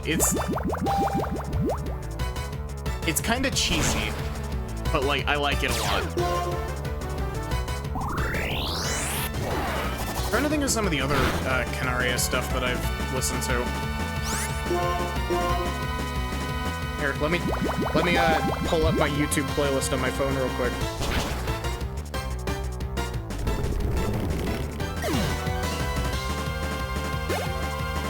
You hear me accidentally start music, that's why.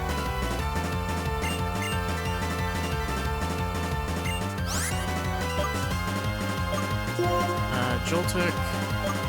I'm gonna switch back into... Just because you see him everywhere and feel like there's more interesting Vocaloid stuff. That's fair.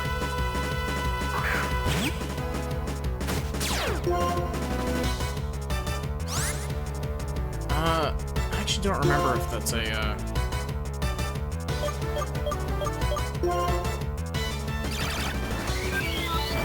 I don't remember if that's a Kanaria song. Another song that I really like that's in my playlist, it's called, An Unaware Drunkard. I don't remember if that's a Kanaria song or not. That's a good song.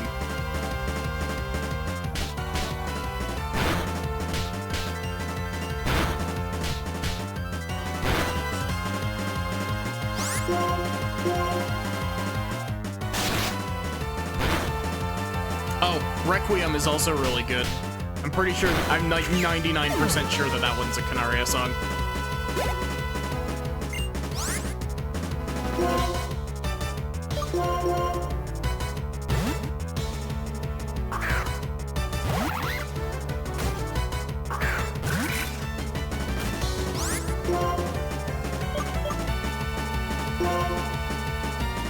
But yeah, I mean, it's probably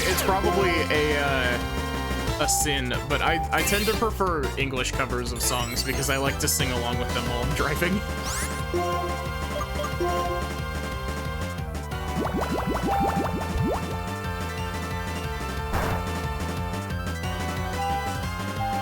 And it might sound silly, but I genuinely think that my singing along to music in the car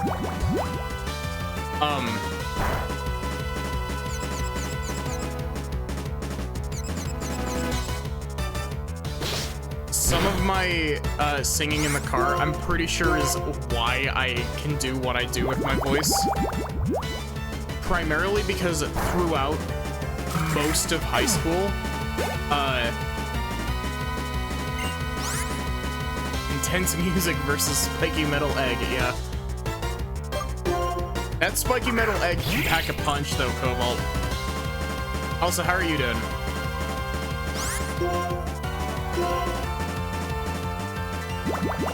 But throughout most of my high school experience, like early high school is when I like found Vocaloid music at first.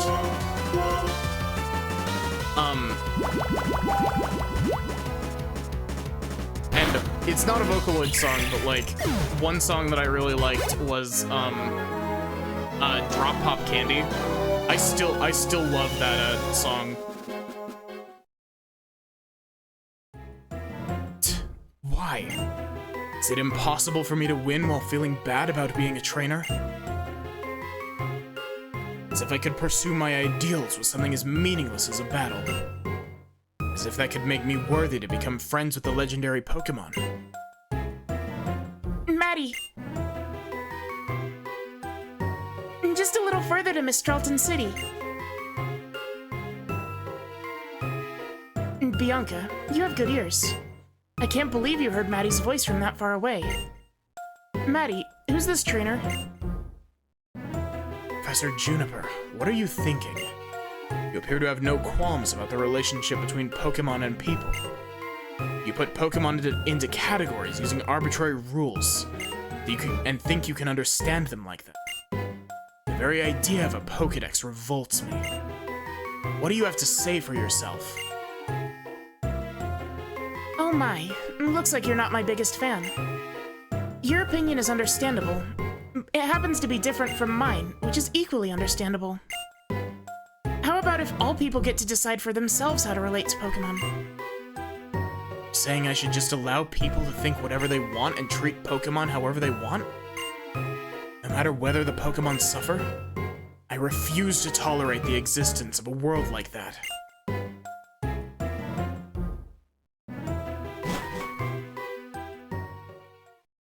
Well, I didn't expect him to change his mind right away.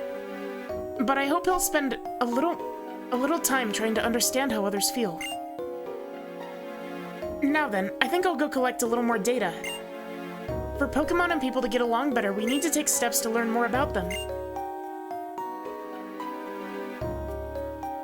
Batty, I'm gonna go with Professor Juniper now, because I'm her bodyguard.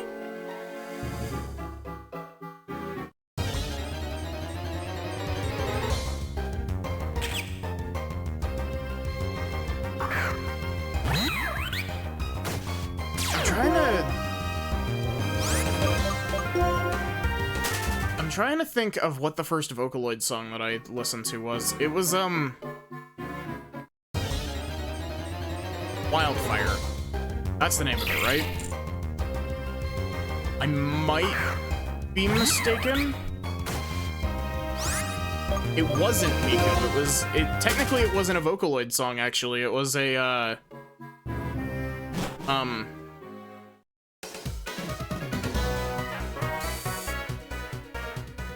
what is it? The knockoff Vocaloid program that a lot of people use because it's significantly cheaper. I think it's free, actually. Well, knockoff is a harsh word, but you know what I mean.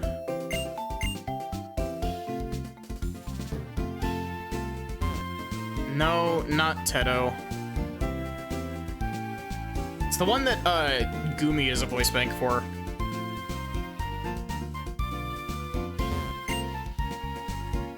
Pokemon learns the move Hidden Power. Somehow I can tell what type that move will be. Should I tell you the type of Hidden Power your Pokemon will learn? Nah. Oh, whoops.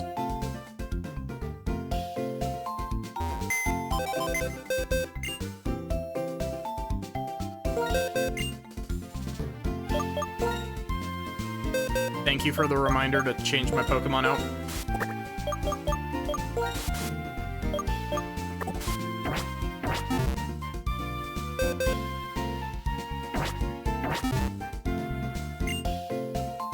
Entry and Pass Power. What in the world is the Entralink?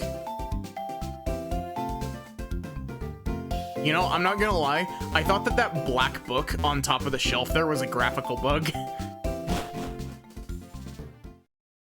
I thought that the book's textures just didn't load. And Skyla's grandfather was a legendary pilot.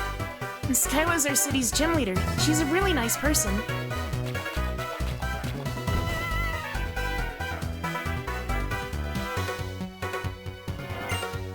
Our family is very fussy about Pokemon moves. Trading sweethearts you receive through feeling checks is one way to get heart skills. If you show off your Pokemon to a lady in Driftvale City, you can get heart scales too. Everybody calls me the Reminder Girl. I know every move that Pokemon can learn while they're leveling up, and I can make Pokemon remember those moves. If you bring me a heart scale, I'll make a Pokemon remember a move.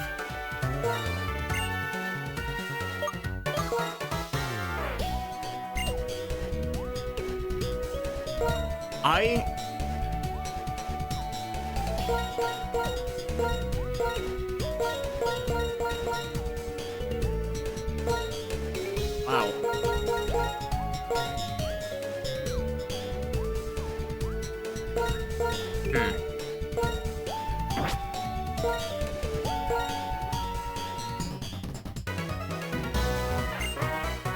Was I again? Oh, that's right, I'm the move deleter. Come to make me force your Pokemon to create some moves. You like how MatPat Rat is still in the party?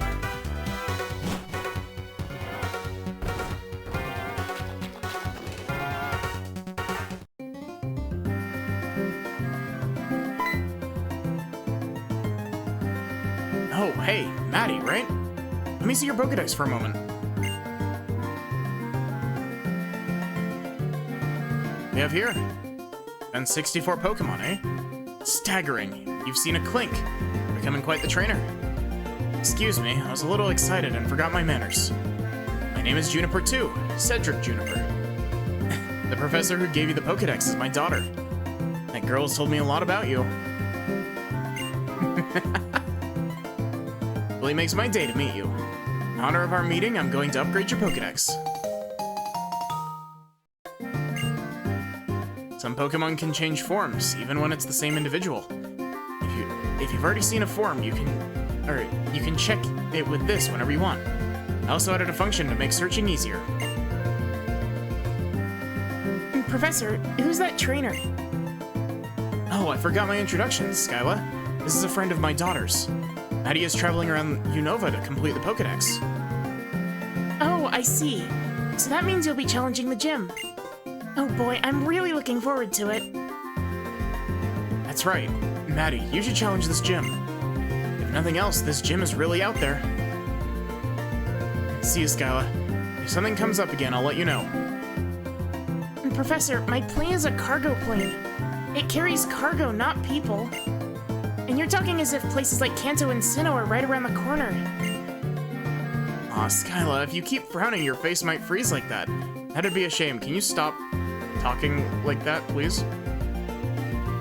People in Pokemon, we all have to help each other out. That was very condescending. See you later. Sheesh.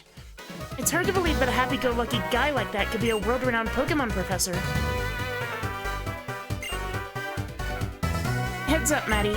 As a gym leader, I'd be happy to have you challenge the gym, but there's something I need to take care of first. And just now, as I was flying the cargo plane, I saw something on top of the Celestial Tower.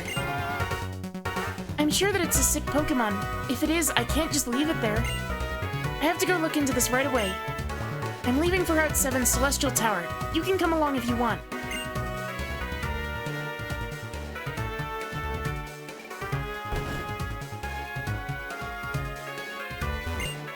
Ooh, cannons, cannons! Skyla's gym is full of cannons! Gym badge from Miss Charlton, I'll tell you something cool. A lot of greenhouses around the runway.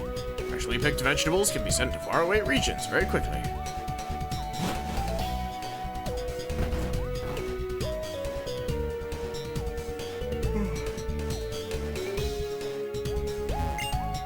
Dangerous to play on a landing strip, but you should be okay on ours.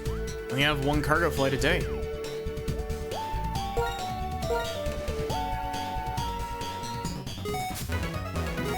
I think this is a rare candy, if I'm not mistaken.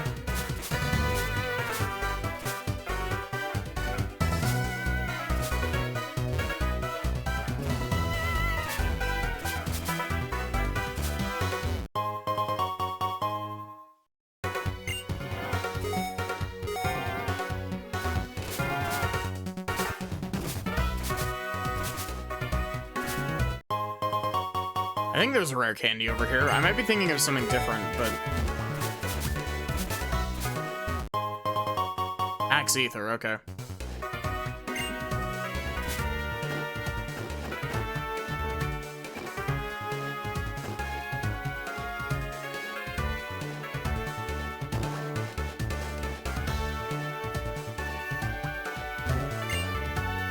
Pokemon and people work together to open up desolate land and make a place where everyone could live. I'm certain that this cooperative spirit will remain unchanged. Oh, like the whole deal with, because they showed off being able to take the plane in Black and White too, right? Like pre-release. Because you take, like during the main story, you take the plane across the region. Because you don't go up to Isurus City in the main story in Black and White 2. You cut across the middle of the region to get to a new town. I hear many people have had their Pokemon stolen by Team Plasma.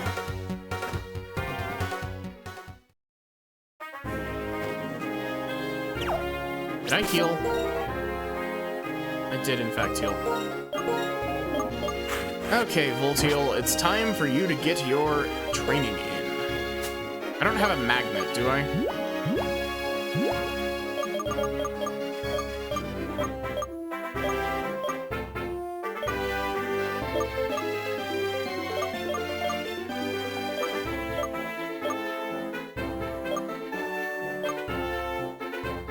I can give the Eviolite to Volteal for now.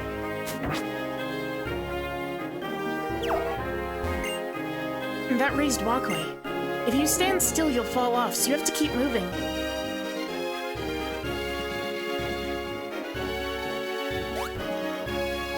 You know, I'm not gonna lie, I didn't actually know that you couldn't stand still on these. You can ride the bike onto these, can't you? No, that's something completely different, actually.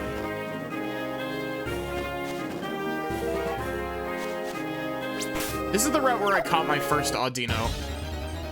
And I caught it in Pokemon Black and White to transfer it forward to X and Y to get a Mega Audino.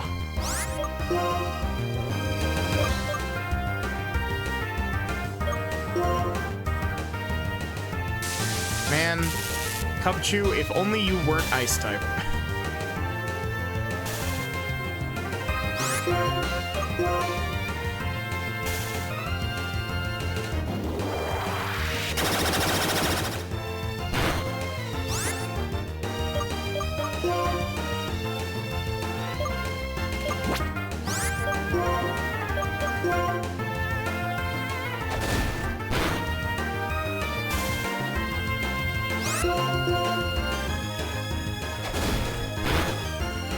Every time I see Cubchoo, it always makes me think of the one NPC from Wind Waker.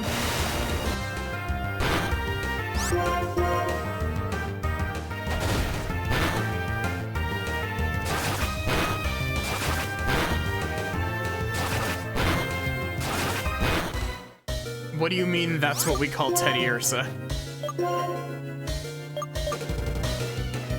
Yeah, the one snotty kid from Wind Waker. The one from Outset.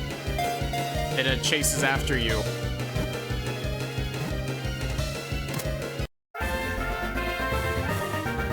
Cubchoo not being Ice-type. Gosh, I gotta play another Wind Waker randomizer one of these days. It's one of those things where Wind Waker randomizer is so much fun, but it's so long. Cooler Teddiursa. That's too long. We only have 10 characters.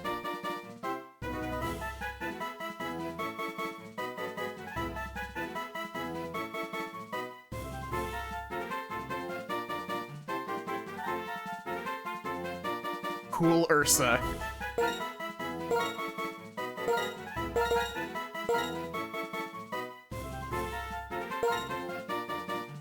I'm gonna make an executive decision and add an I. Gonna make it Cooley Ursa.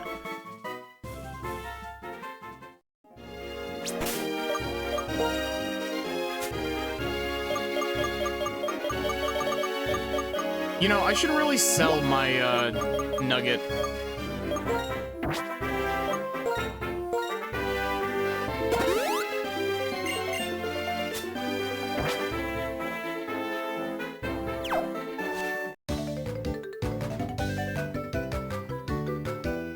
Well, I have 2 nuggets, and I also have a big pearl, and the big pearl sells for a lot. Oh, wait. No, you can't sell the big pearl until you get to Undella Town in this game. Sometimes you find more than just strong Pokemon in the tall grass.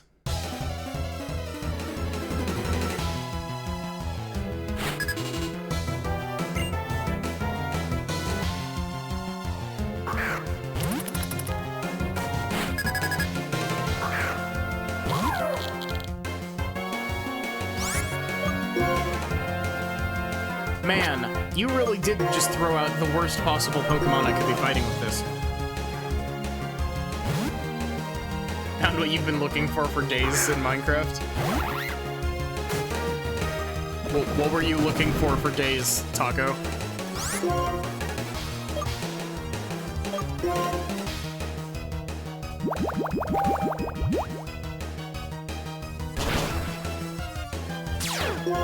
Wait, Dwebble has Sturdy? Cool spot to build a witch's tower. Nice.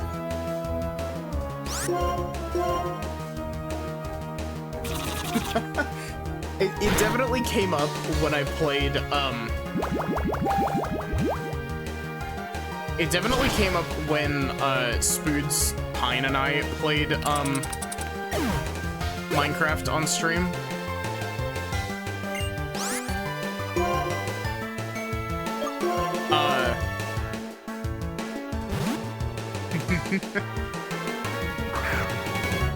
But we have a world, like, it was one of the first worlds that we actually, like, properly played all the way through and finished. And I was like, Spoods, you're the one here that's good at building. I need you to build a witch's tower.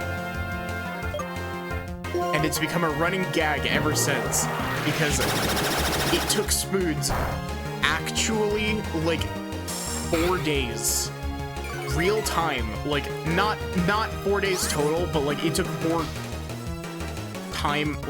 days of us playing for him to finish.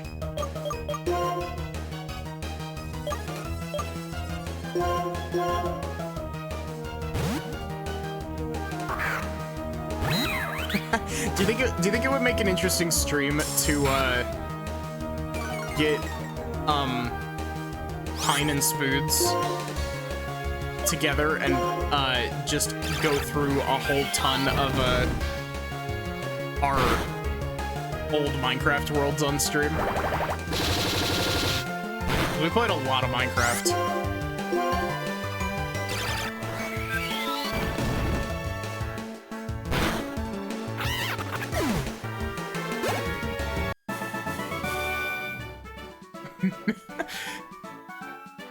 Also, when Pine, Spoods, and I are done with when we're done with Calamity, we want to do a modded playthrough of Minecraft, because modded Minecraft is fun. And we have made a rule because of an incident that happened in an old modded Minecraft world of ours, where on I think our like second or third modded world that we played, we're playing with a 1710 mod called Modular Power Suits, which is a really cool mod. But effectively we're playing with it was a combination of 2 mods. It was Applied Energistics and Modular Power Suits. Applied Energistics gives you, like the ME system, which is like a computer terminal that stores stuff so you don't have to go searching through a million chests. And, Modular Power Suits lets you make, like, you know, modular power suits. It's right there in the name. One of the things that you can get in Modular Power Suits is it's a gauntlet that you can add upgrades to. And one of the gauntlet upgrades that you can get allows you to expend power to shoot lights that place themselves on the ground. Oh, what? That's not a Pokemon, just an ordinary trainer.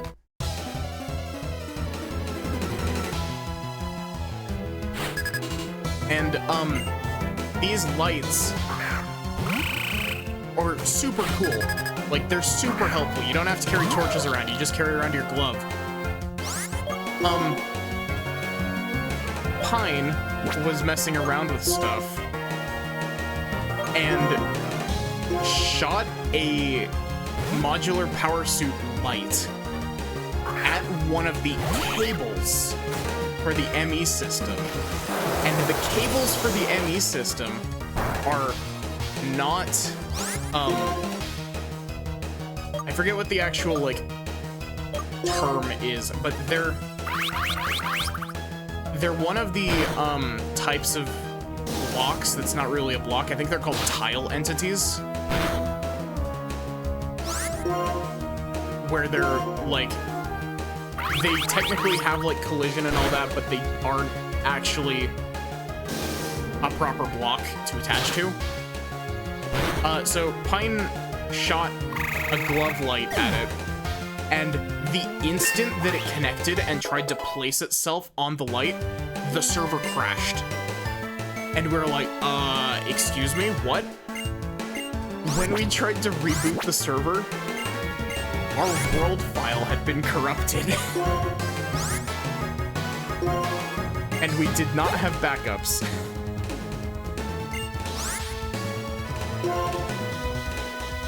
Which, it hurt at the time, but it's become like a running joke because it's just like... It's become one of those things where it's just like, you know, you poke fun at it every once in a while. It's just like, make sure that you don't have a repeat of this.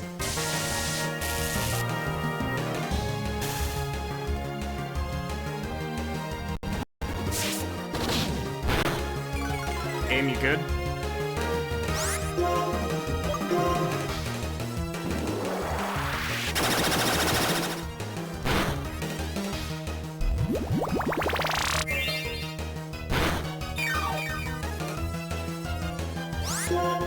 But yeah, it's... we have a lot of random-ass Minecraft, shit we could talk about. There's a,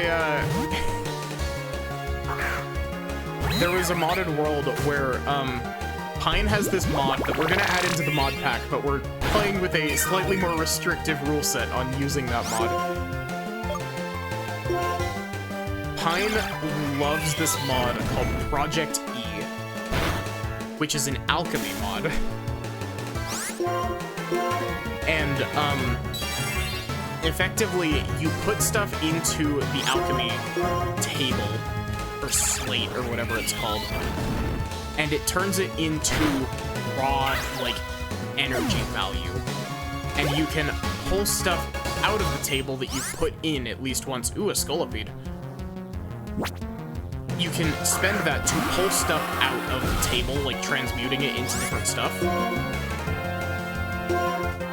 But there's stuff... effectively, I don't remember exactly how they did it, but Pine made a generator that funneled diamonds from a mining apparatus that we had into a energy farm. And then not only that, like, it was making millions of energy value.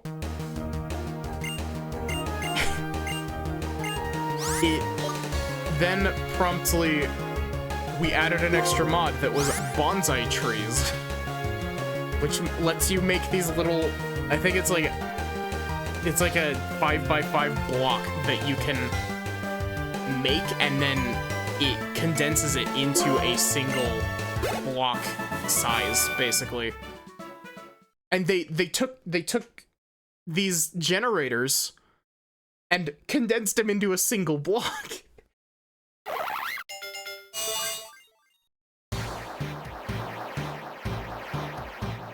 And I think we've brought this up on Terraria. Pine has we play a lot with like electricity mods and stuff, because, you know, they're helpful and they're needed by a lot of other stuff. Pine one time made a giant nuclear reactor that took up like 4 chunks and nicknamed it The Solution.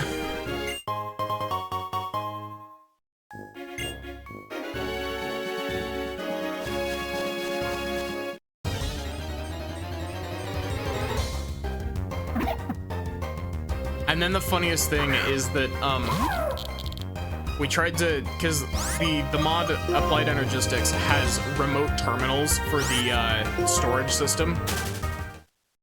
They just, like, you right-click with it and it gives you your chest inventory as long as you're within the active range of your terminals.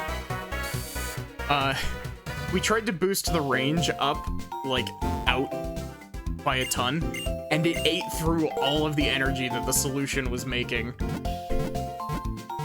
Because it like, has exponential amounts of power consumption.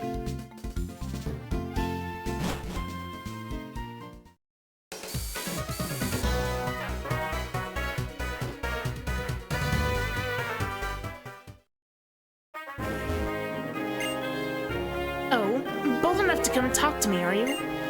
You're quite the trainer. I like you. Take this TM. Ooh, charge beam.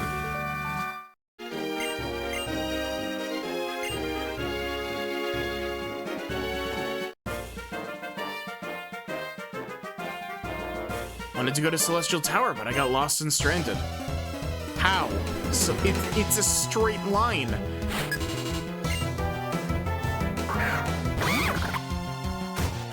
Hey, look, it's the least popular Pokemon.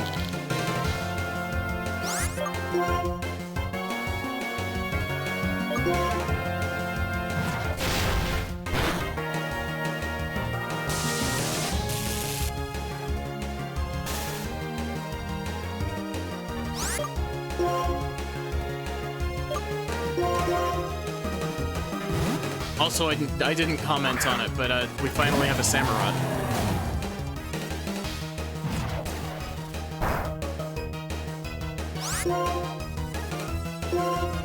Samurott got a...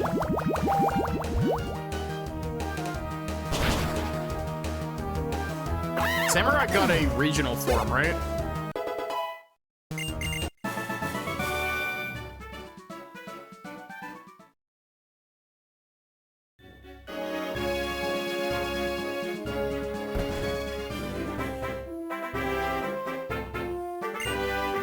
And have you got any Boldore? Nav, would you trade your Boldore for my Emolga? No. As much as I love Emolga, I just got an electric type. I love the Pokemon moves Mega Drain and Giga Drain. Your opponent's HP is reduced and the user's HP increases.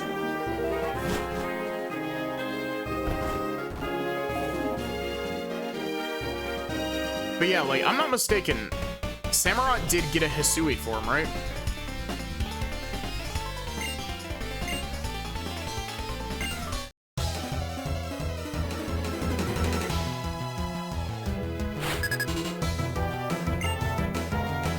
Huh? Rotation battle?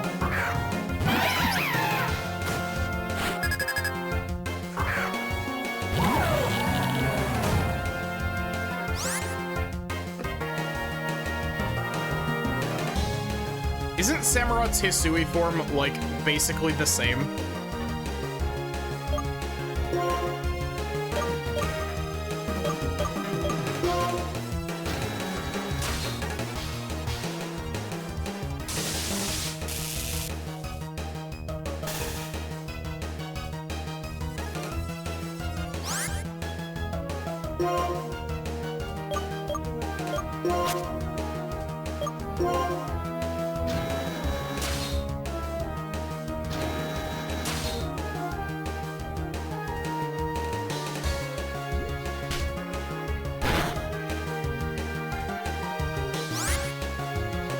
I mean, aren't most of the Hisui starters just slightly different versions of their normal ones? Because isn't Typhlosion just Typhlosion, but fire equals purple?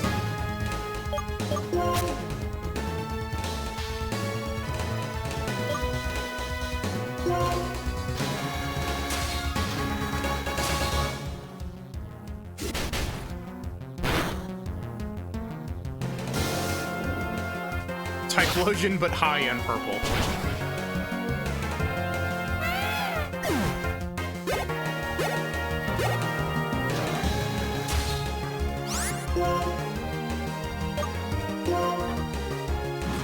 Man, I just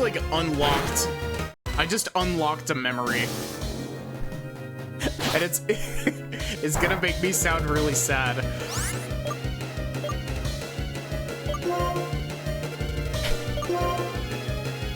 I have memories, like, that I just unearthed of, playing Pokemon Black and White using my sister's DSi and controlling both sides of the Pokemon battle, doing a rotation battle.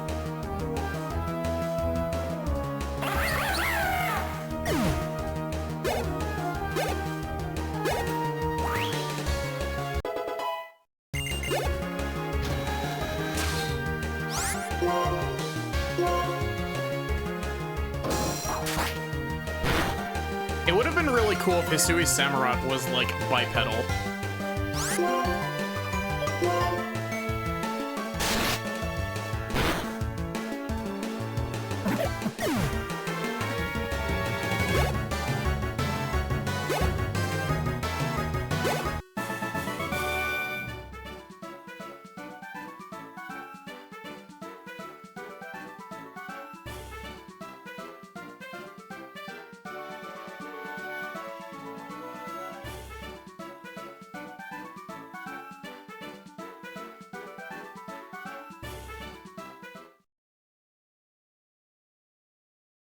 I mean, at the very least, it's better than what happened to Serperior. Serperior went from bipedal to none.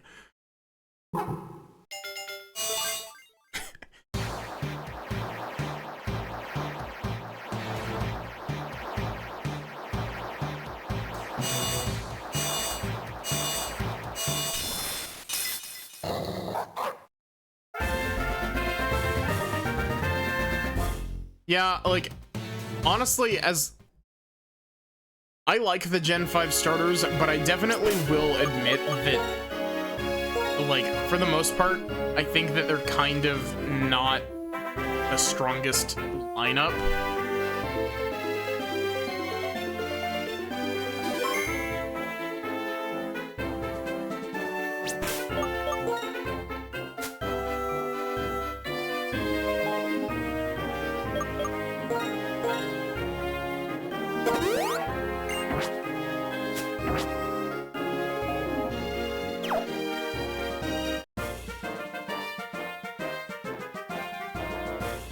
Oh, a Pokedex. I see. That's the reason for your journey.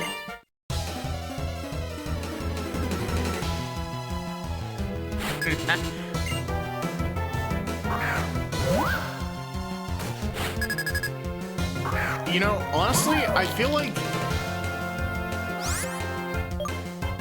Hey, Eprak, how are you doing? Pokemon's going pretty good. What level does Tynamo evolve at? Not. But I feel like if they're gonna keep doing, like, the regional variant versions of the starter Pokemon, I feel like what they should do is that, yeah, I'm chilling. I got off of a long day of work earlier, like 39 and then Thunderstone.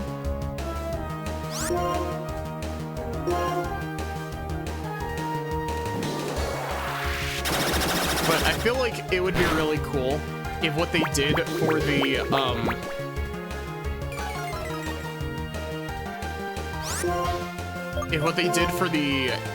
starter Pokemon is that they took them and, they made the bipedal ones quadrupedal, and they made the quadrupedal ones bipedal.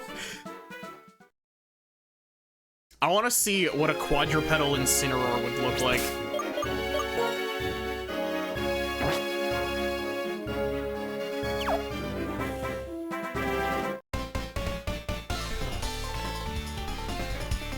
I'll show you our style. My Pokemon and nature are in harmony.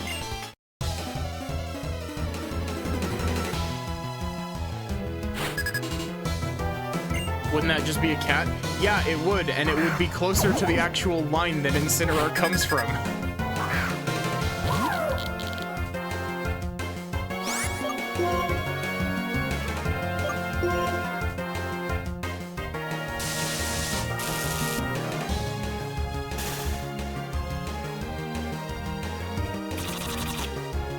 Yeah, like, Genuinely, lobster, the only lobster Pokemon that I can think of are,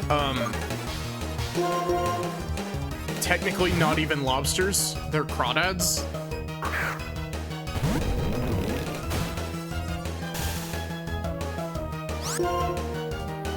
Because the first one that comes to mind is Corphish and Crawdon. Oh, I guess, I always forget about, Clauncher and Clawitzer.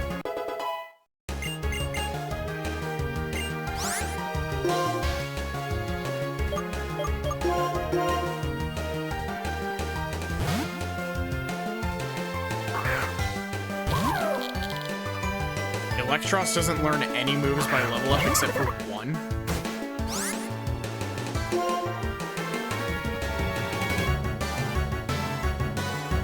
I'm not gonna lie, I don't remember Simipour, like, looking like this. Do not burn me or KO me, please. Shit.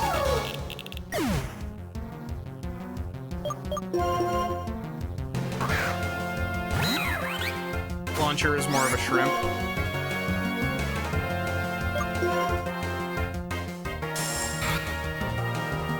It's crazy to me that it took until Generation 9 to get a dolphin Pokemon.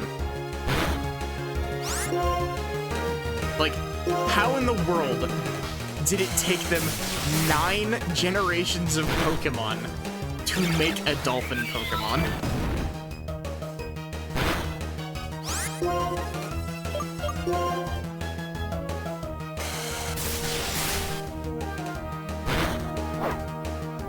Oh, great.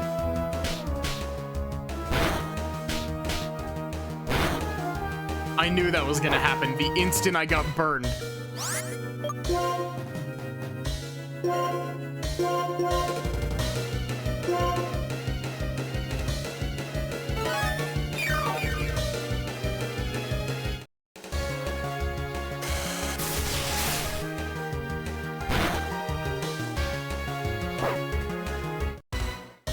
Cool, I'd rather you, didn't do that.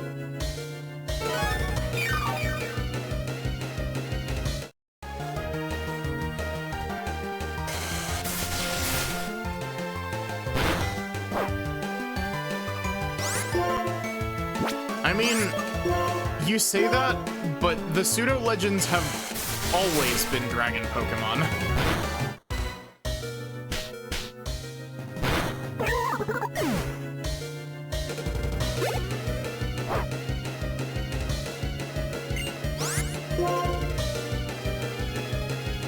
What Pseudo Legends aren't Dragon Pokemon?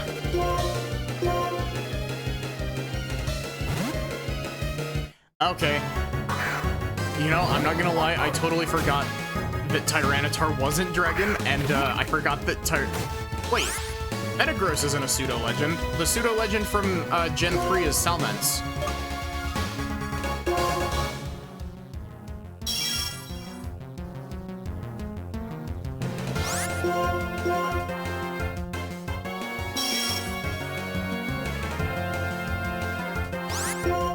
Unless they're both Pseudo Legends. It's based off of their stat total, is what actually determines what a Pseudo Legend is.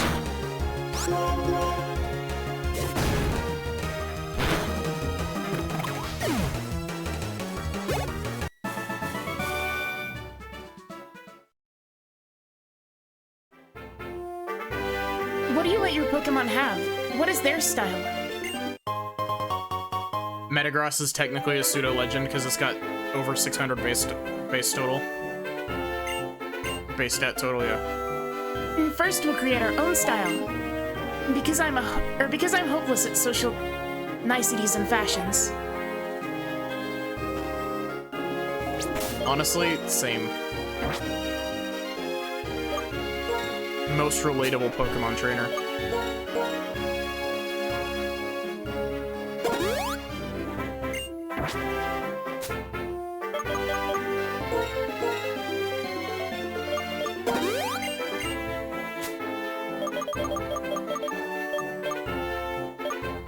Whenever I think of using potions on Pokemon, I always think of that one clip from the anime of Brock talking to a Charmander, where he's just like, this'll sting a little bit, but it'll help heal your wound, and then he just sprays the Charmander in the face with it, and the Charmander like screeches.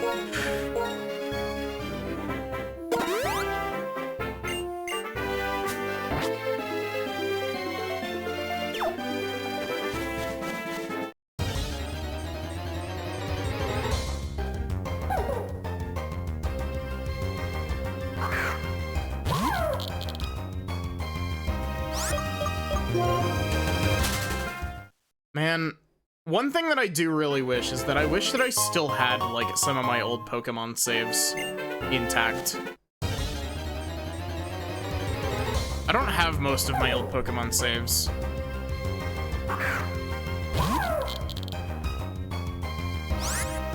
I just realized it's been 2.5 hours, and we have made it through one route and one cave. Can I...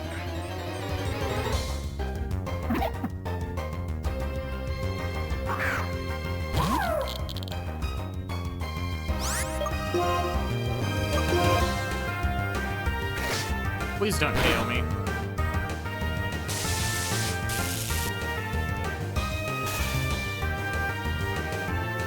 But yeah, like most of the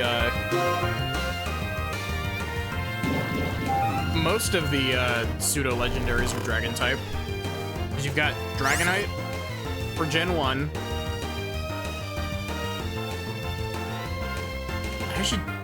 What is the Gen 2 pseudo legendary? Is there one?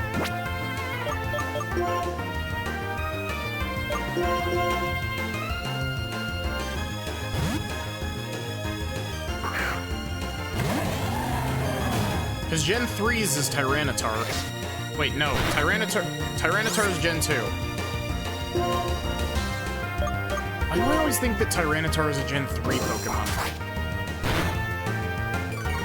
Basically everything except for Tyranitar and Metagross. Because Baxcalibur is Ice type, right? Or it's Ice Dragon, right?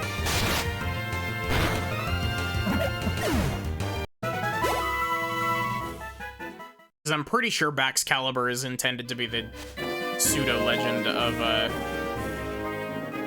Gen 9.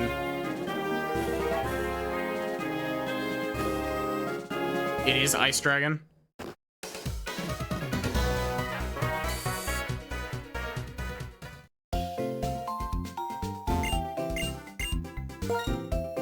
And I forget, Gen 8's was Dragapult, right? Dragon Ghost, I think, is what Dragapult is. But it was a bad Pokemon. I haven't actually finished Gen 8.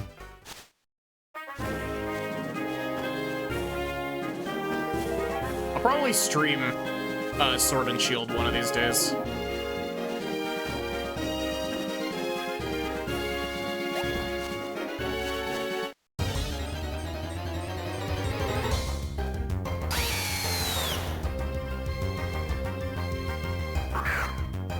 Do you think they made the cry for Zebstrika by just like having someone scream into a microphone and then like fucking with it?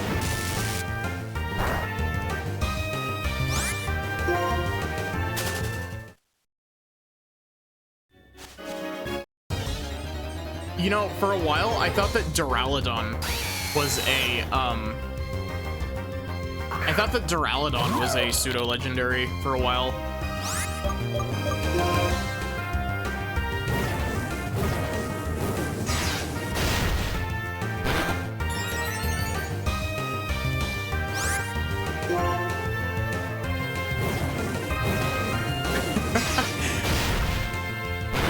I haven't kept up with competitive Gen 9 Pokemon lately.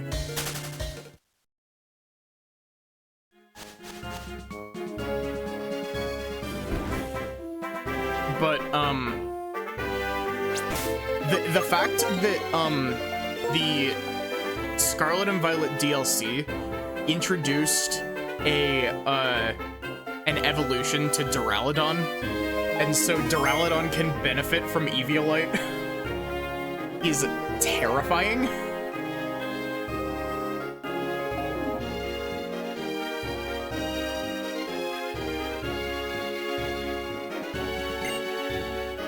Sorry, Yammering stops while she's cooking. It's another bonus for me. What a way to start a conversation, dude. Like... I'm making a delicious soup with well-stewed vegetables.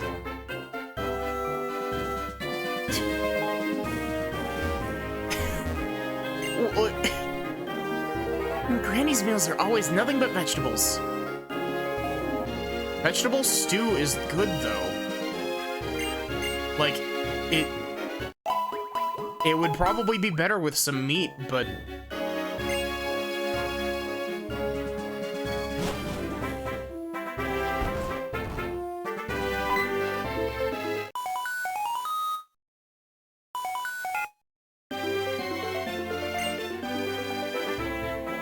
Maddie, this is your mom. How are you doing? Wow, you're already on Route 7? You've gone quite far. And say, how are your Pokemon? You can't get that far all by yourself, you know? It's all thanks to your Pokemon. Don't forget to take care of them. Am I being too serious? Well, take care. And Senior Trainer Mom signing off.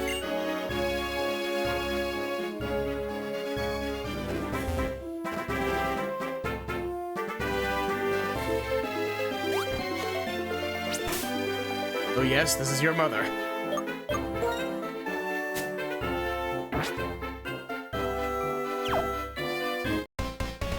Man, I feel kind of bad for Voltiel here. It takes 20 or even 30 years for a tree to be fully grown.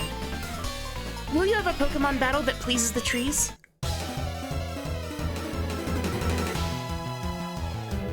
Oh wait, this is...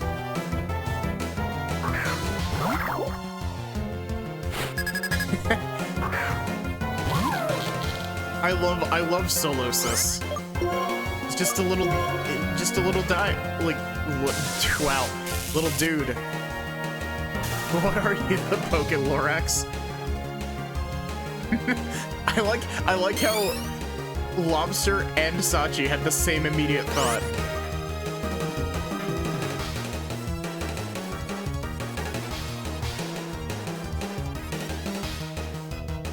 I mean, technically speaking, like, a lot of people in the Pokemon universe are confirmed to eat Pokemon.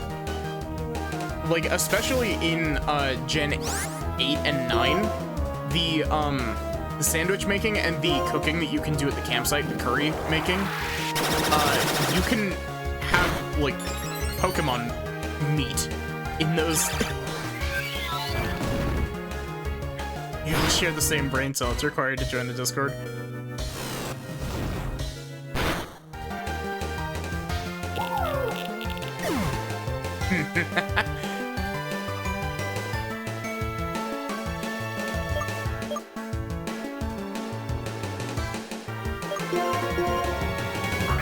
Solosis is just a little guy. I don't know what Solosis is supposed to be, but like, it's just an orb.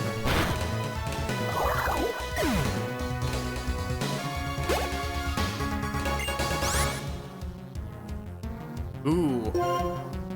I'm kind of sad. I wanted to put an Axew on my team, but I don't really have any space for it.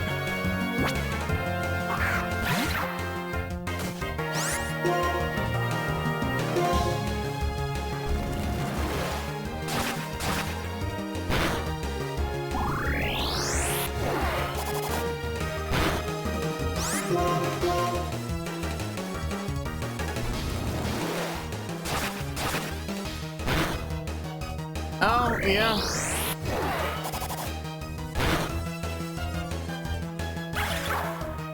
Though, the Slowpoke tail thing in Gen 2 makes it pretty clear that they aren't killing the Slowpokes for it. Slow business growing a tree. No need to rush. Raise strong Pokemon slowly. Because, like, you know, you find all the Slowpokes in the bottom of the well that, are still, like, they're just missing their tail. But, like, you get to shit like, Gen 8. One of the curry dishes you can make in Gen 8 is served with a side of Krabby Claws.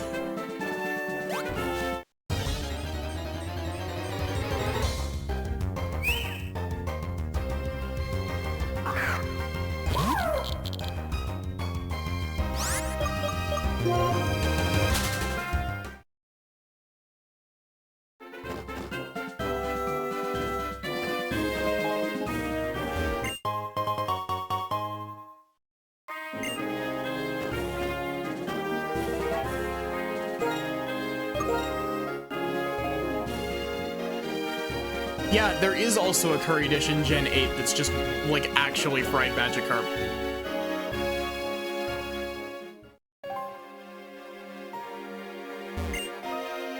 They say that when you ring the bell on the top of the tower, it pleases the resting spirits. It's a celestial tower where Pokemon are laid to rest.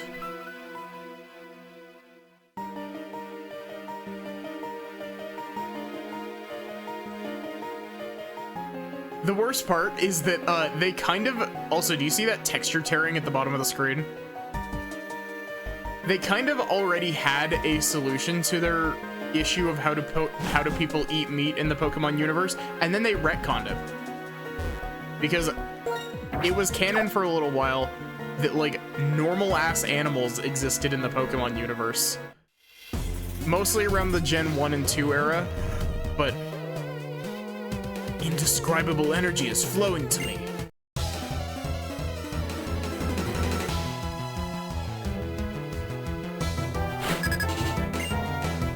Doreen.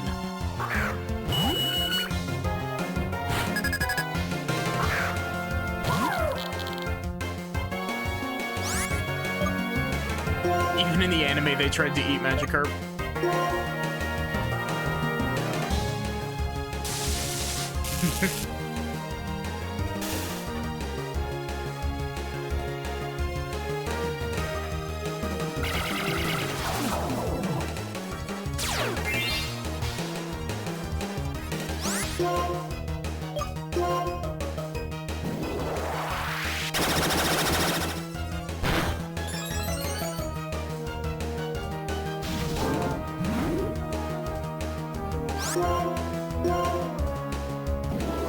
But yeah,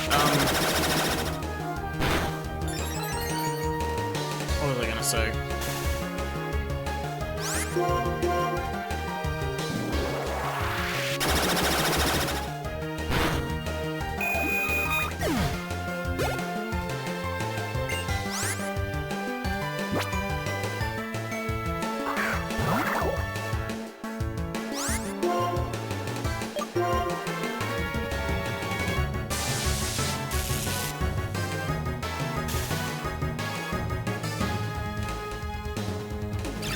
What does Simple do?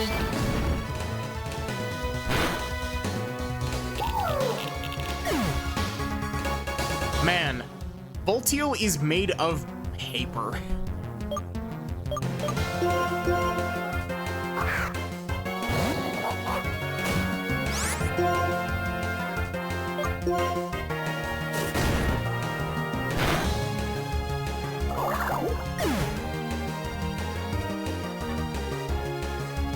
Oh.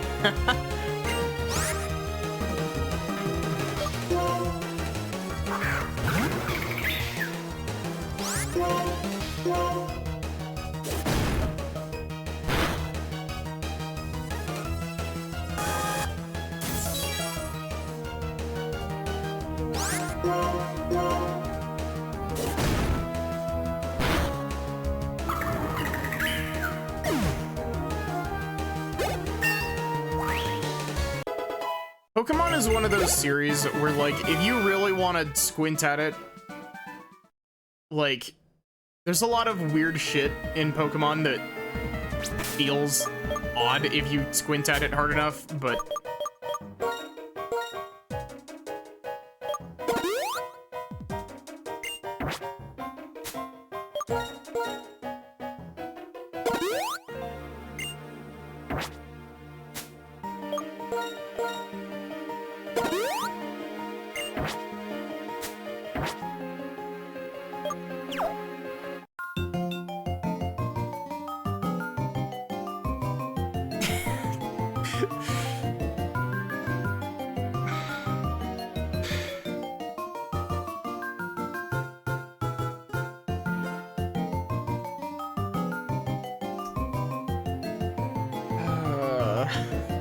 I was not expecting for this girl to walk up to me and start meowing.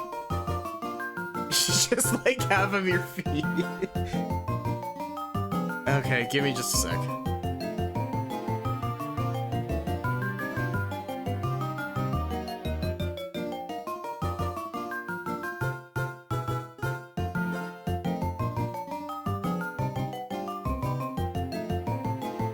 I'm realizing that this music sounds like, his music sounds like ice cream truck music.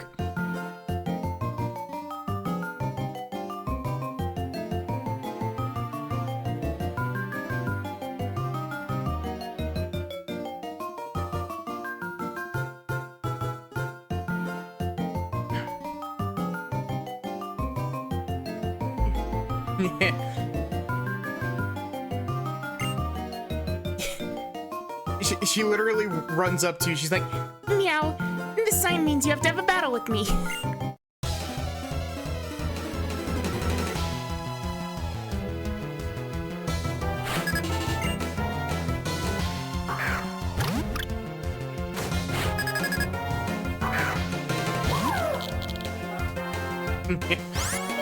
yeah.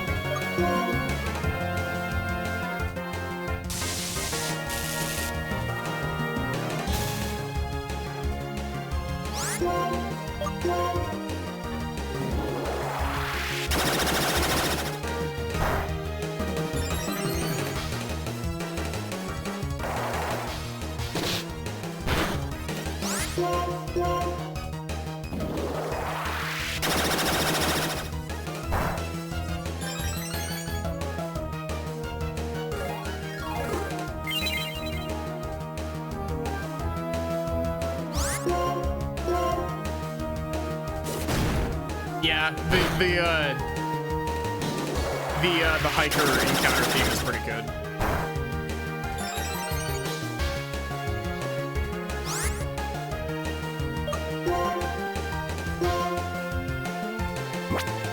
Did I just get another? Am I going crazy? Is Charge Beam a guaranteed stat boost? Is Charge Beam guaranteed? Or did I just get 4 in a row by accident?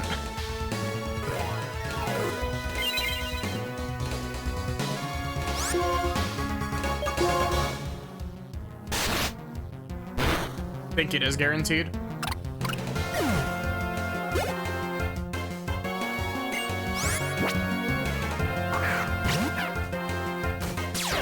Child.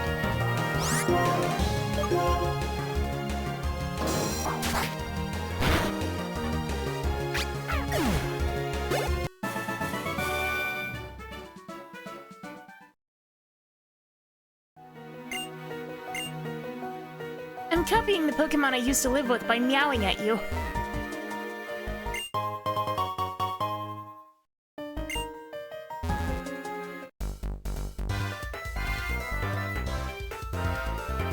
Pokemon trainers meet. What we do is, of course, engage in Pokemon battle, don't we?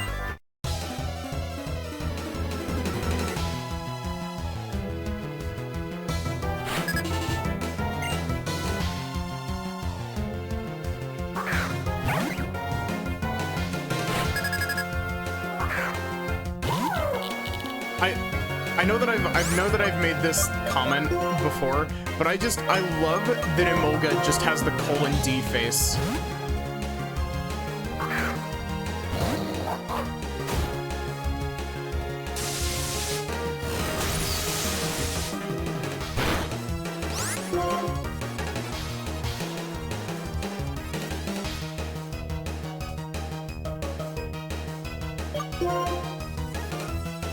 Yeah.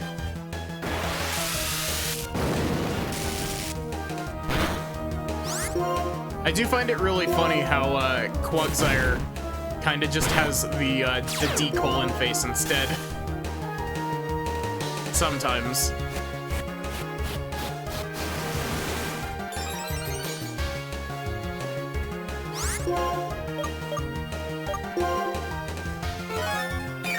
Emolga, don't you know that evasion boosting moves are banned?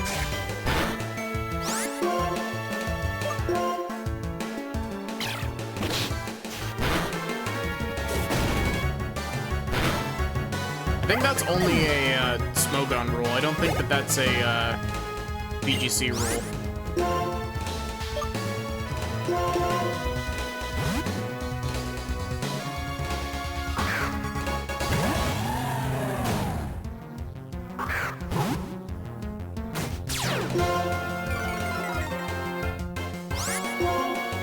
Because I'm pretty sure, like, I'm pretty sure that VGC basically doesn't have. Basically, its rules are as long as you're not actively cheating, it's fine. To my knowledge, I haven't actually interacted with VGC at all. I've only ever interacted with Smogon, like Smogon rules. I could be very incorrect about that, but.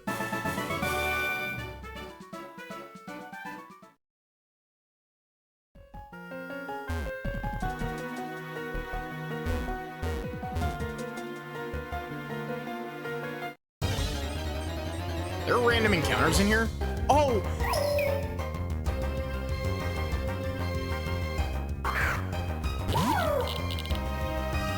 Won.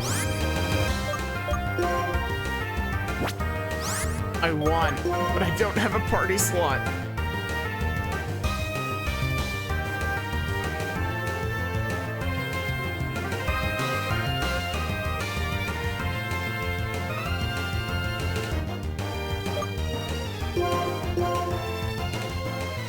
Any restrictions that loosen up every year of competition?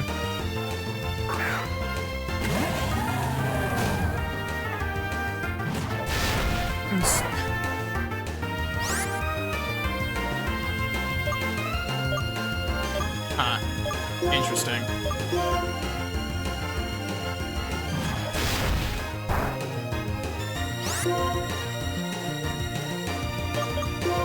Why am I... This also isn't effective. Fighting type doesn't hit Ghost. Just gonna throw... End of sentence.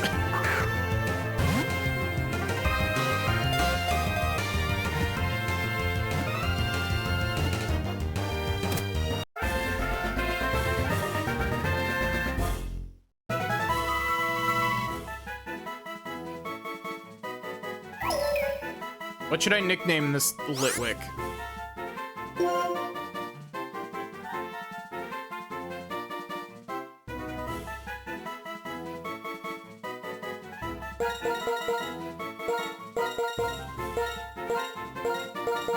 Casper.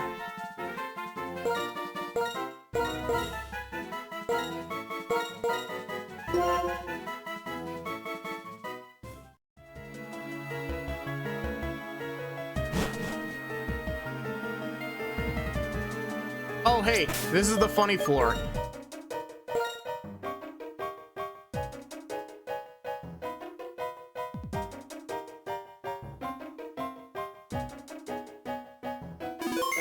So, fun fact about this floor specifically, these trainers rotate when you press the B button.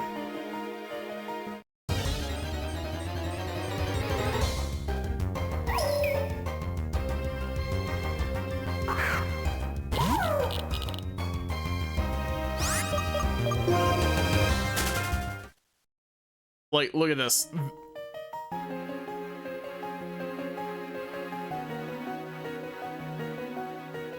You Waxamelion.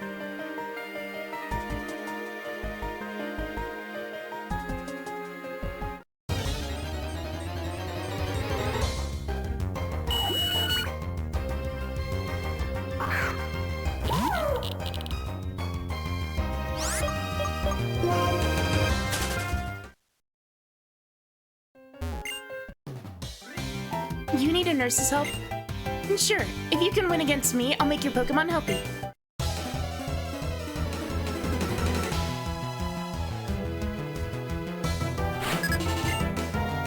Sachiko.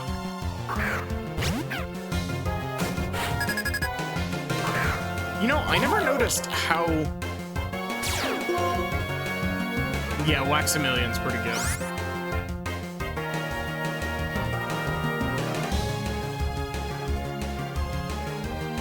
I think we would have been one character too short to be able to type it all out, though.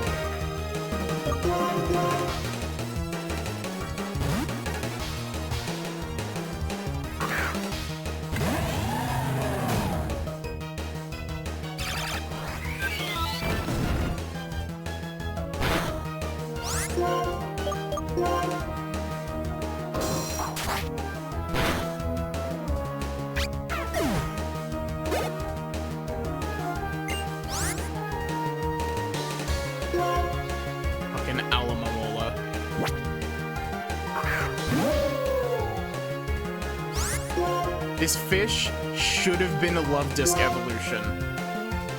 I don't care how much that, like, that statement is parroted. Like, it should have been a Love Disc evolution.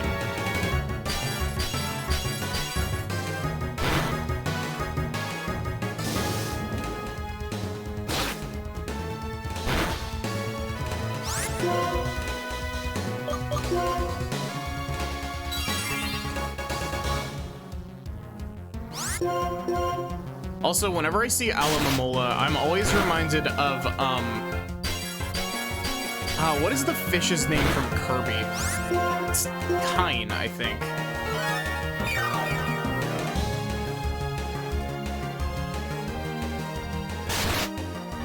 It just reminds me of the funny fish from Kirby.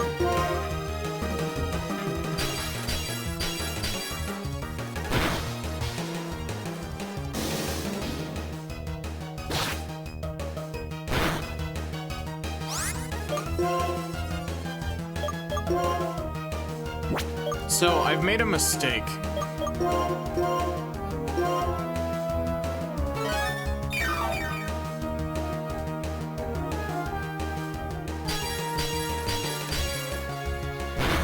I'm gonna heal off of this nurse, and then I'm gonna escape rope out, because I need items.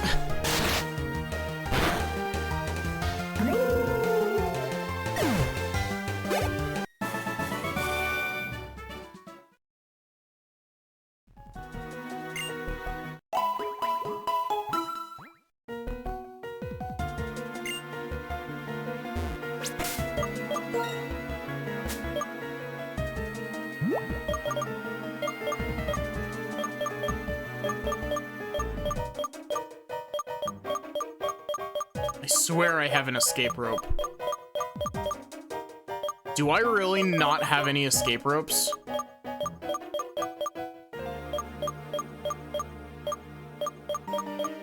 No. Guess we're hiking back out.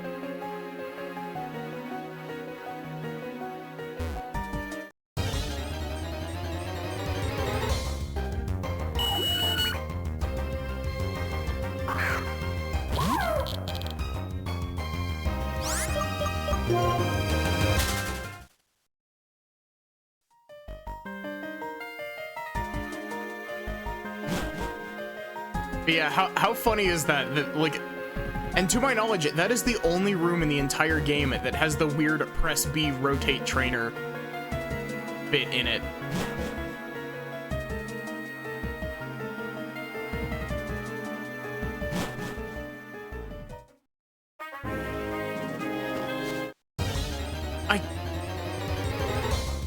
I swear, like, my encounter rate is so high.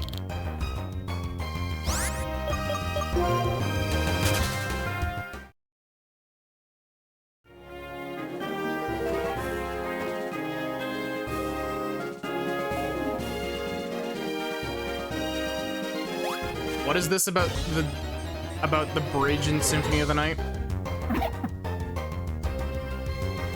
played Symphony of the Night. I don't remember... I don't know or remember what you're talking about.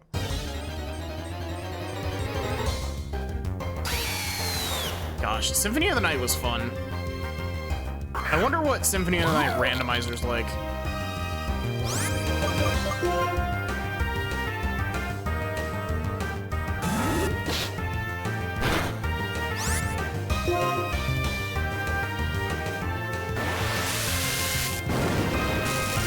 Bridge in Symphony of the Night in the Catacombs. Put a second player controller in and hit a button, it breaks? Wow, that is like some debug shit.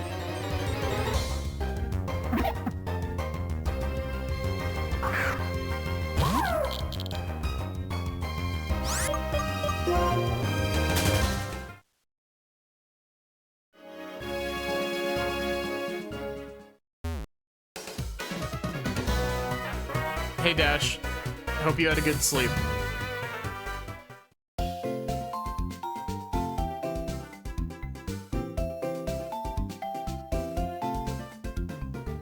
You're waking up, but you're going back to sleep immediately.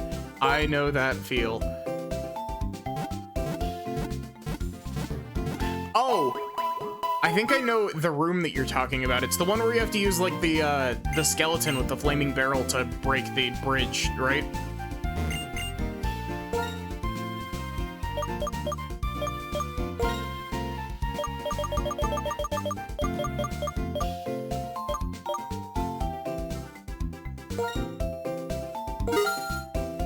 Yeah. I remember that room because it took me a while to figure out what I was even supposed to do.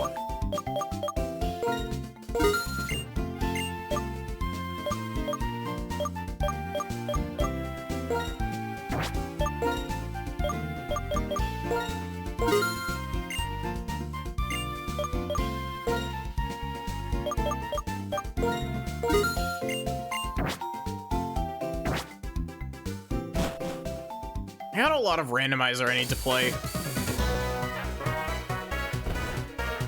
I swear, the only thing preventing me from just becoming a rando streamer is that I like doing Let's Plays.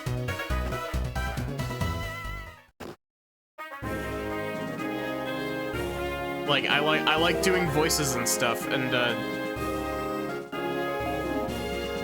rando isn't exactly conducive to that sort of deal, you know? Being able to flex my voicing talents.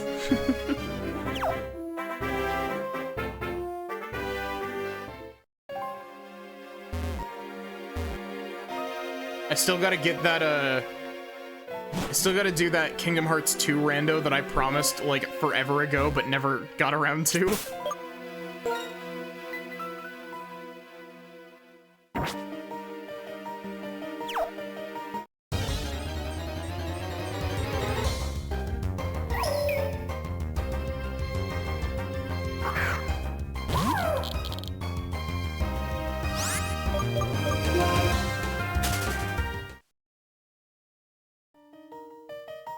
Honestly, I think my biggest reservation with doing KH2 randomizer currently is that I still need to hammer out a settings set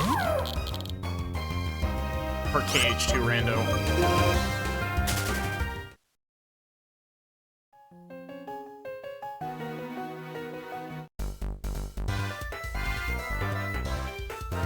Oh, do you want to have a battle with me? Alright, I have a strong Pokemon.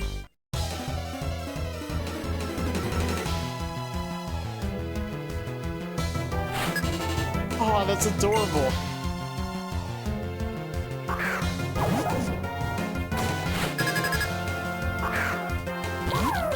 She's just got a little Sewaddle.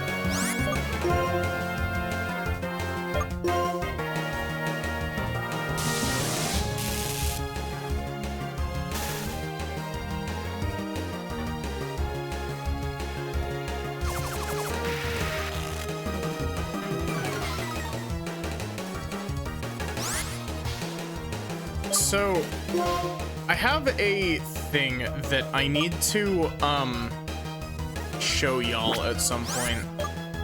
I have a thing that I would like to do, like to get your opinion on, that is, I made myself an overlay, and I'm not entirely sure if I like it, because the whole deal with it is that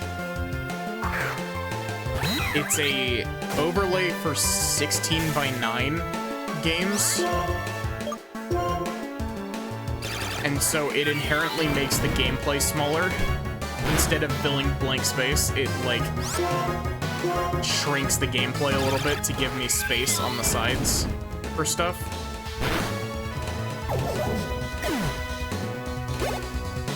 And I'm just unsure on if that's what I would like to do.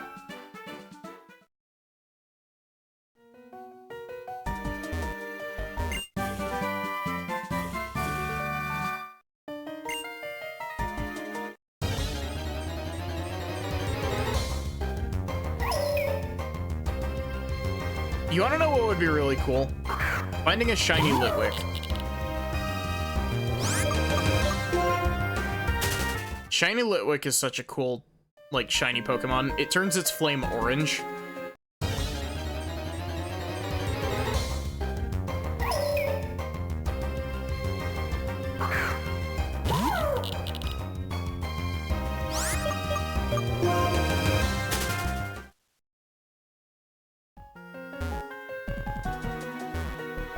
I've never caught a shiny Pokemon in a pre-odds raising. I'll guess what you are. I'll guess what you are. Gay. You are a Pokemon trainer.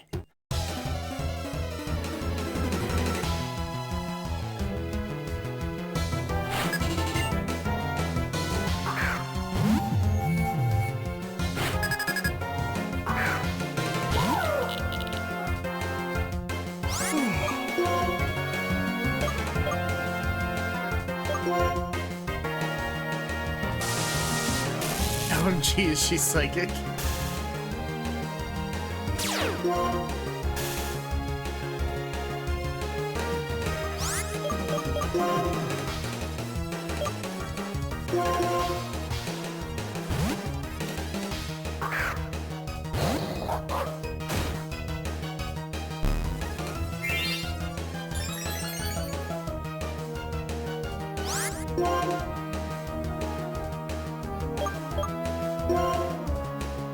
Have you not seen Musharna, Lobster? We've encountered these a couple times.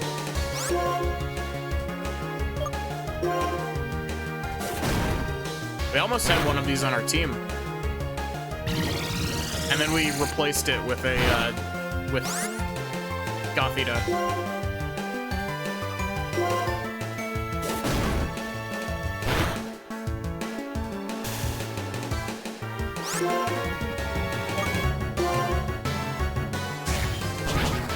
Yeah, this is the evolution of the little pink blob that has flowers on it. This is the evolution to that.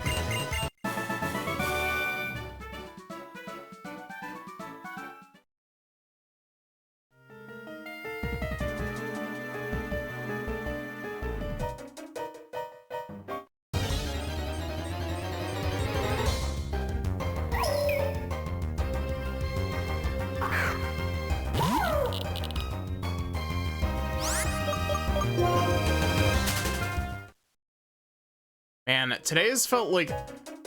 It's really funny because today's felt like we didn't get much actually done. Like, in terms of progression. But it feels like we've been, like, having a conversation for the entire stream. Which is rare. I'm here to understand the end of the world. I don't quite get it. If I have a battle, will I be enlightened?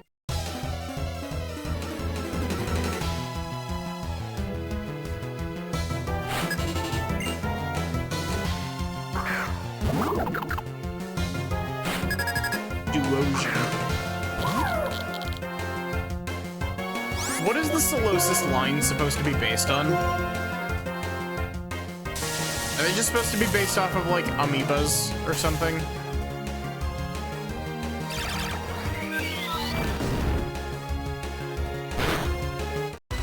Ow, rude.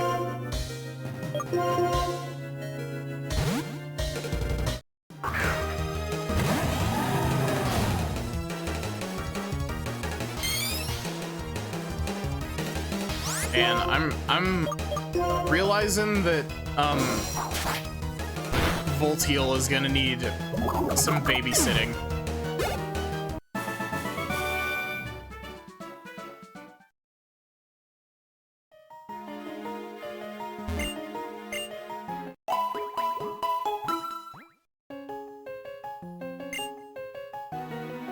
Cell Division, the concept, the Pokemon.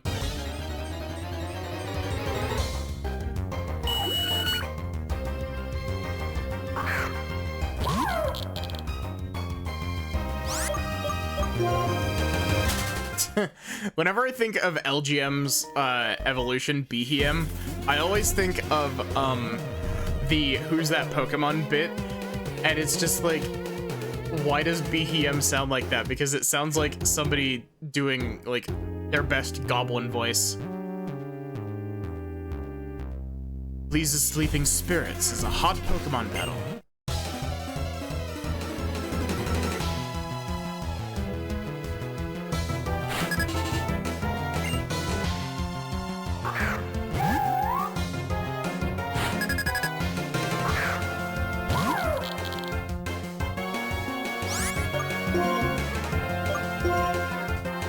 I like Yamask. It's weirdly cute.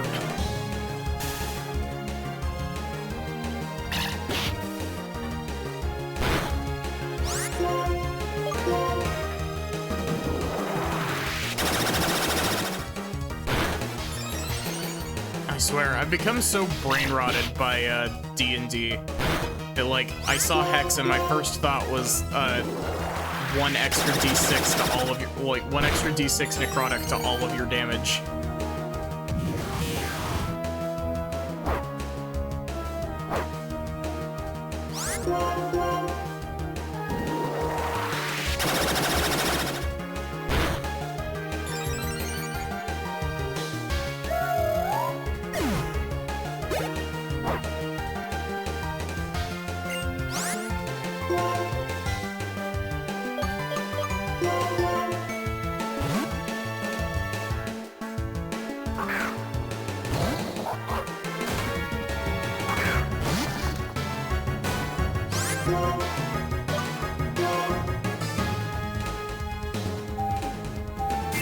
What?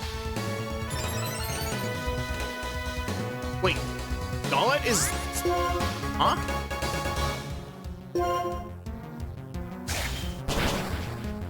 Golett is a ghost type?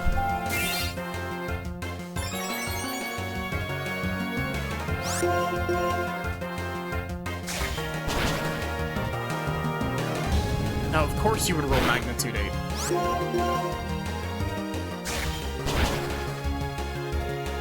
I genuinely didn't realize, like, or I guess I forgot.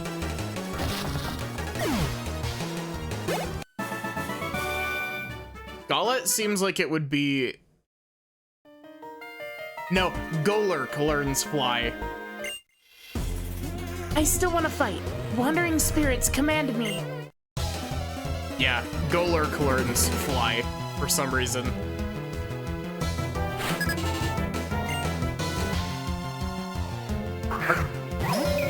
What are Golett and Golurk's typings? Is Golett just pure ice? Or not ice, ghost?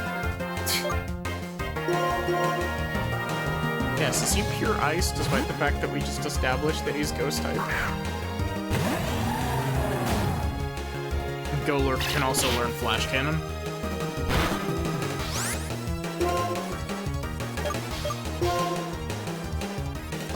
Is it Ghost Ground?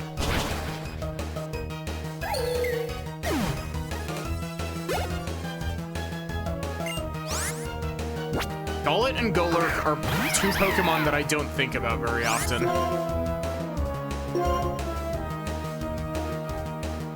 I was gonna say, like, Superman was made by two Jewish men, so it doesn't surprise me that, like, there's similarities there.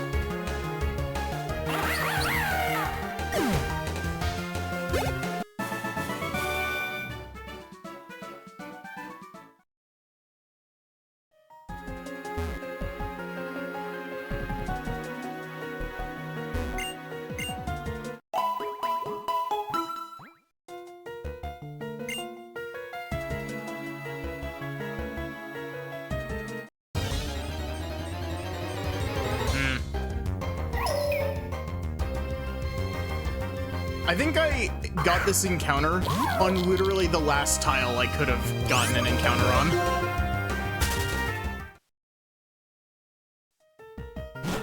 I did. Literally one tile away from the door. Oh! Hey, I was wrong.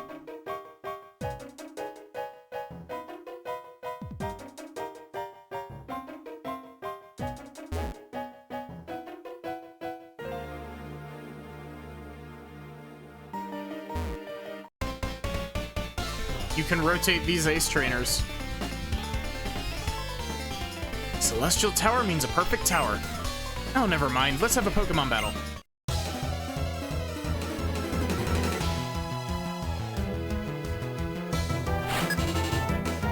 Huh. Interesting.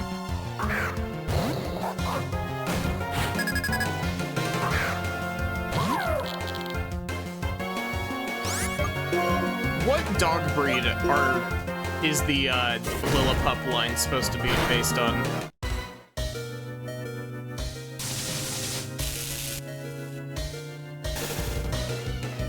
I'm bad.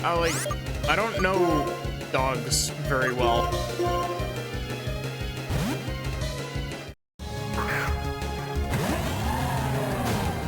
The only dogs that I can tell you, like, what I know,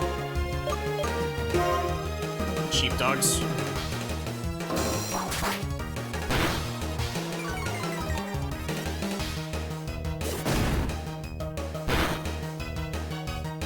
I could see that.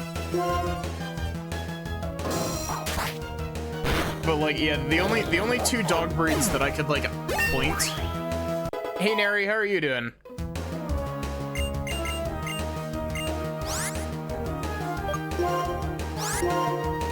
What was I saying? The only two dog breeds that I could really point to and say this is this dog breed with any sort of confidence are Shiba Inu, because I love Shiba Inus. They're so goofy and I love them.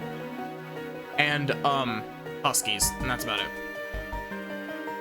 I guess I could probably point at like a pug or a Rottweiler as well, but Pokemon that grew up in Unova and Pokemon that grew up elsewhere. Both rest here quietly.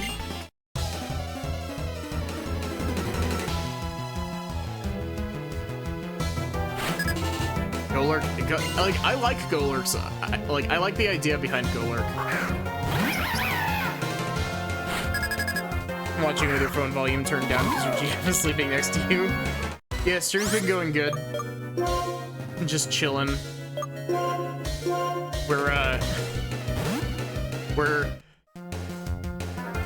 We've been stuck in a cave for most of stream, and then we got immediately shoved into a tower and stuck in the tower.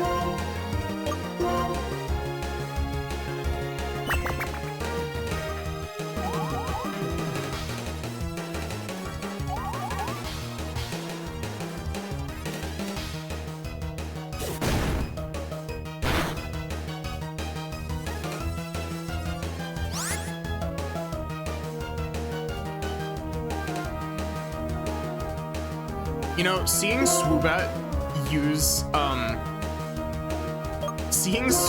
use Attract just reminded me of the fact that Cryogonal can learn Attract.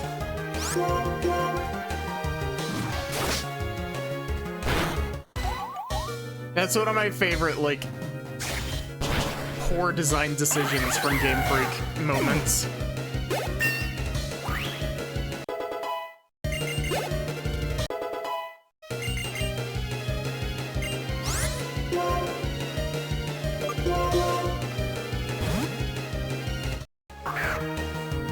We gave a genderless Pokemon Attract, and Attract only works on the opposite gender.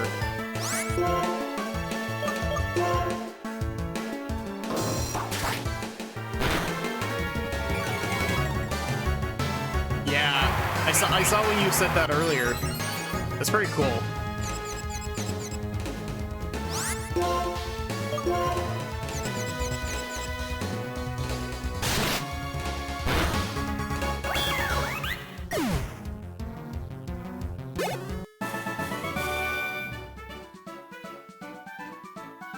Honestly, the black and white Ace Trainer design is very cute.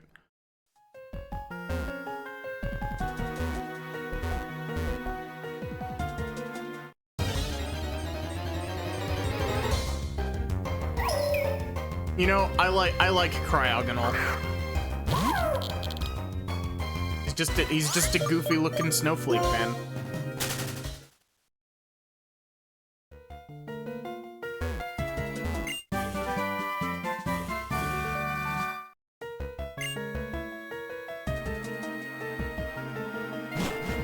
But yeah, Attract very explicitly does not work on genderless Pokemon.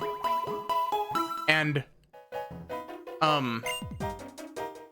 some people seem to think that Attract works when genderless Pokemon use it against everyone. It does not.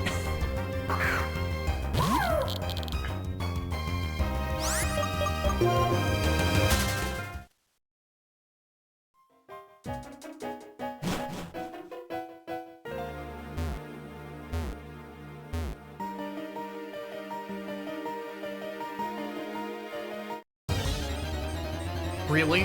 Why do I keep getting encounters on, like, the last possible tile I could get encounters on?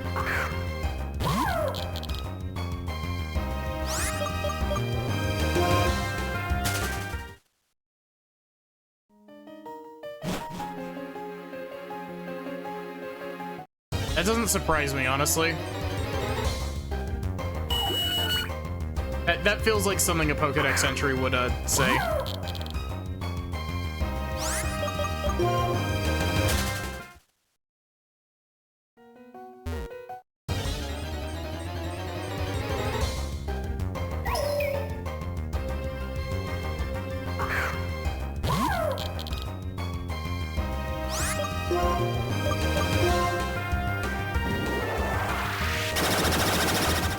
You know, I should have asked this. What is Tynamo's learn set?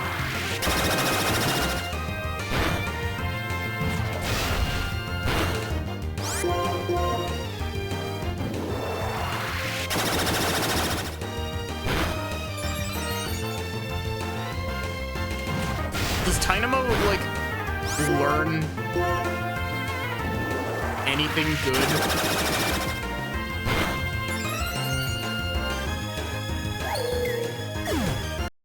What about,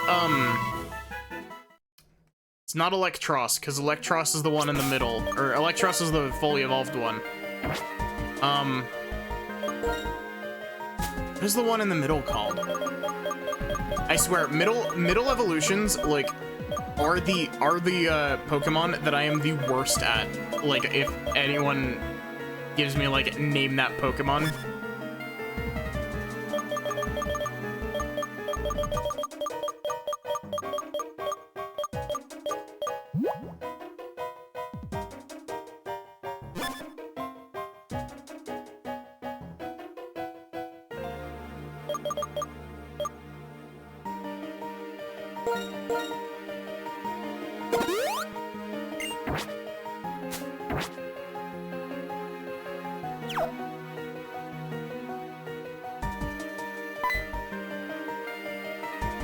Oh, you came.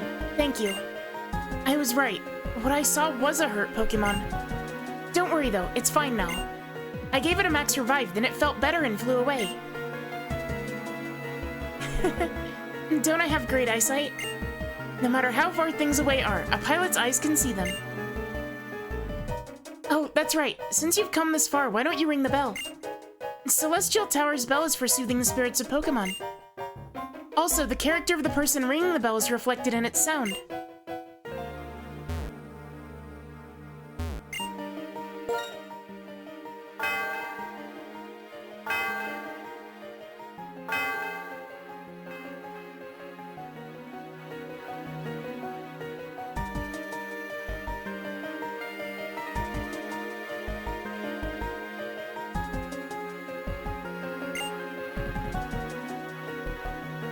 What a pretty sound.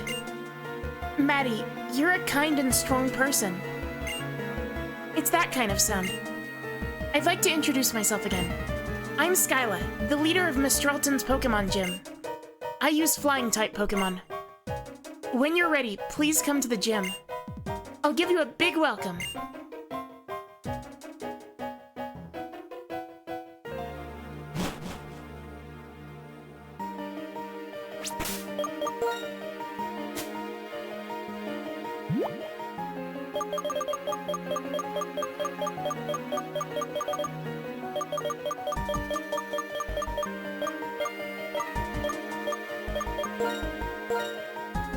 Really? Can I escape rope if I go back into the tower and then try to use it, or will that just teleport me back out to the top?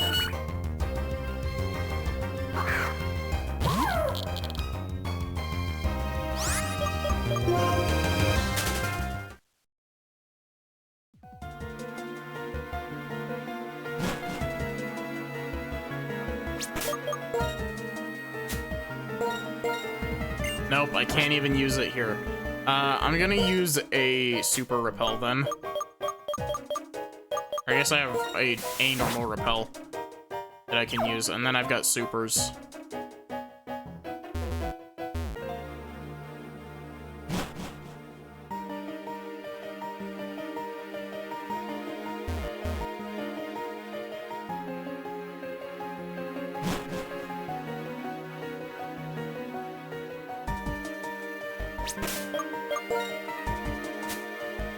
Gosh, I remember being absolutely blown away by this game.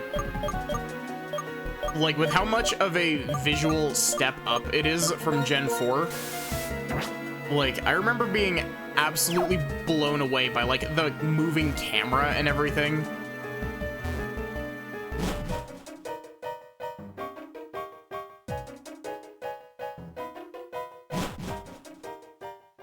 Man. I love this game. Like, genuinely. I have a very deep love for Pokemon Black and White.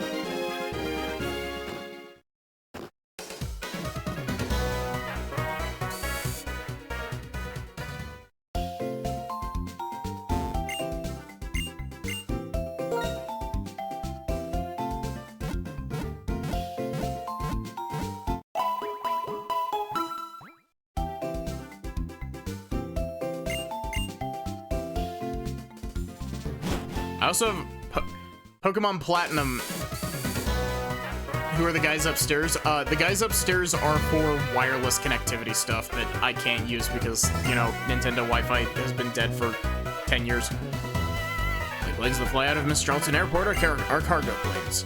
If trainers want to fly, they can go with a Pokemon that knows the move fly.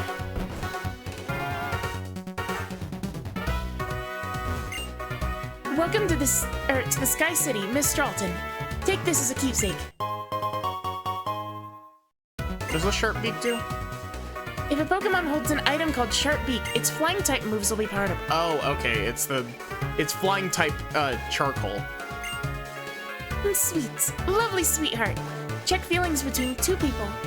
If you're a great match, you can get a sweet on Sweetheart. Meltingly sweet sweetheart. If you bring lots of sweetheart pieces, I'll trade you for something happy. You know, I definitely shouldn't have tried to go higher with that voice. I should have tried to go lower. Because I know a lot about planes, I can maintain them. Because I know a lot about Pokemon, I can be strong. My dream was to become a pilot and fly far, far away. I still have that dream in my heart. If you use the move Fly, you can return to a Pokemon Center you've already visited.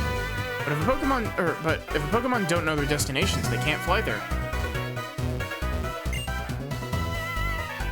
This control tower, planes can fly safely in the sky where there are no roads. That I take this lesson. If trainers lead Pokemon correctly, Pokemon will feel safe and fight well. Places that I cannot reach, I ask flying or psychic type Pokemon for help sometimes. Can't even imagine everyday life without Pokemon. Hello. Deliver a lot of cargo quickly. This is Mistralton Cargo Service. I couldn't remember if there was anything in there, and I knew that I hadn't actually checked.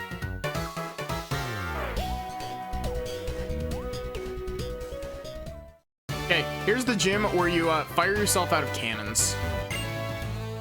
Please, take this fresh water. Just between you and me. Rock, electric, ice. Flying types have more weaknesses than people know about. If you use Pokemon and moves of those types, victory is practically yours. By the way, to proceed in this gym, you climb in the cannons to move forward. Cannons go up, down, left, and right. You can get in them from anywhere.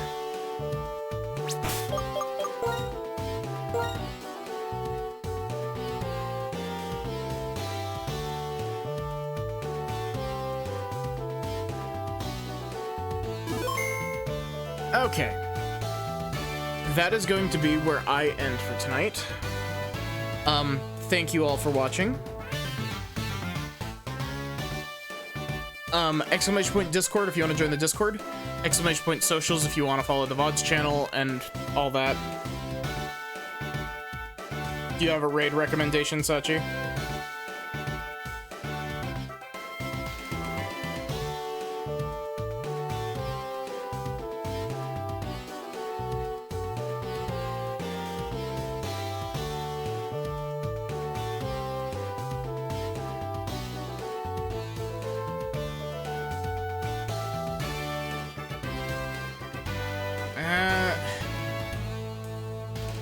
I'm not sure, just because like raiding into marathons like that just feels weird.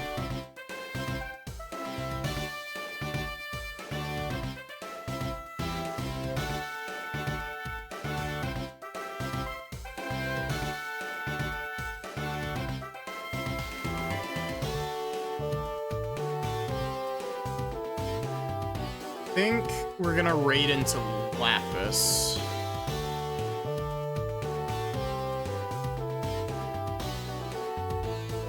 Oh, Lapis is playing Bloodstained.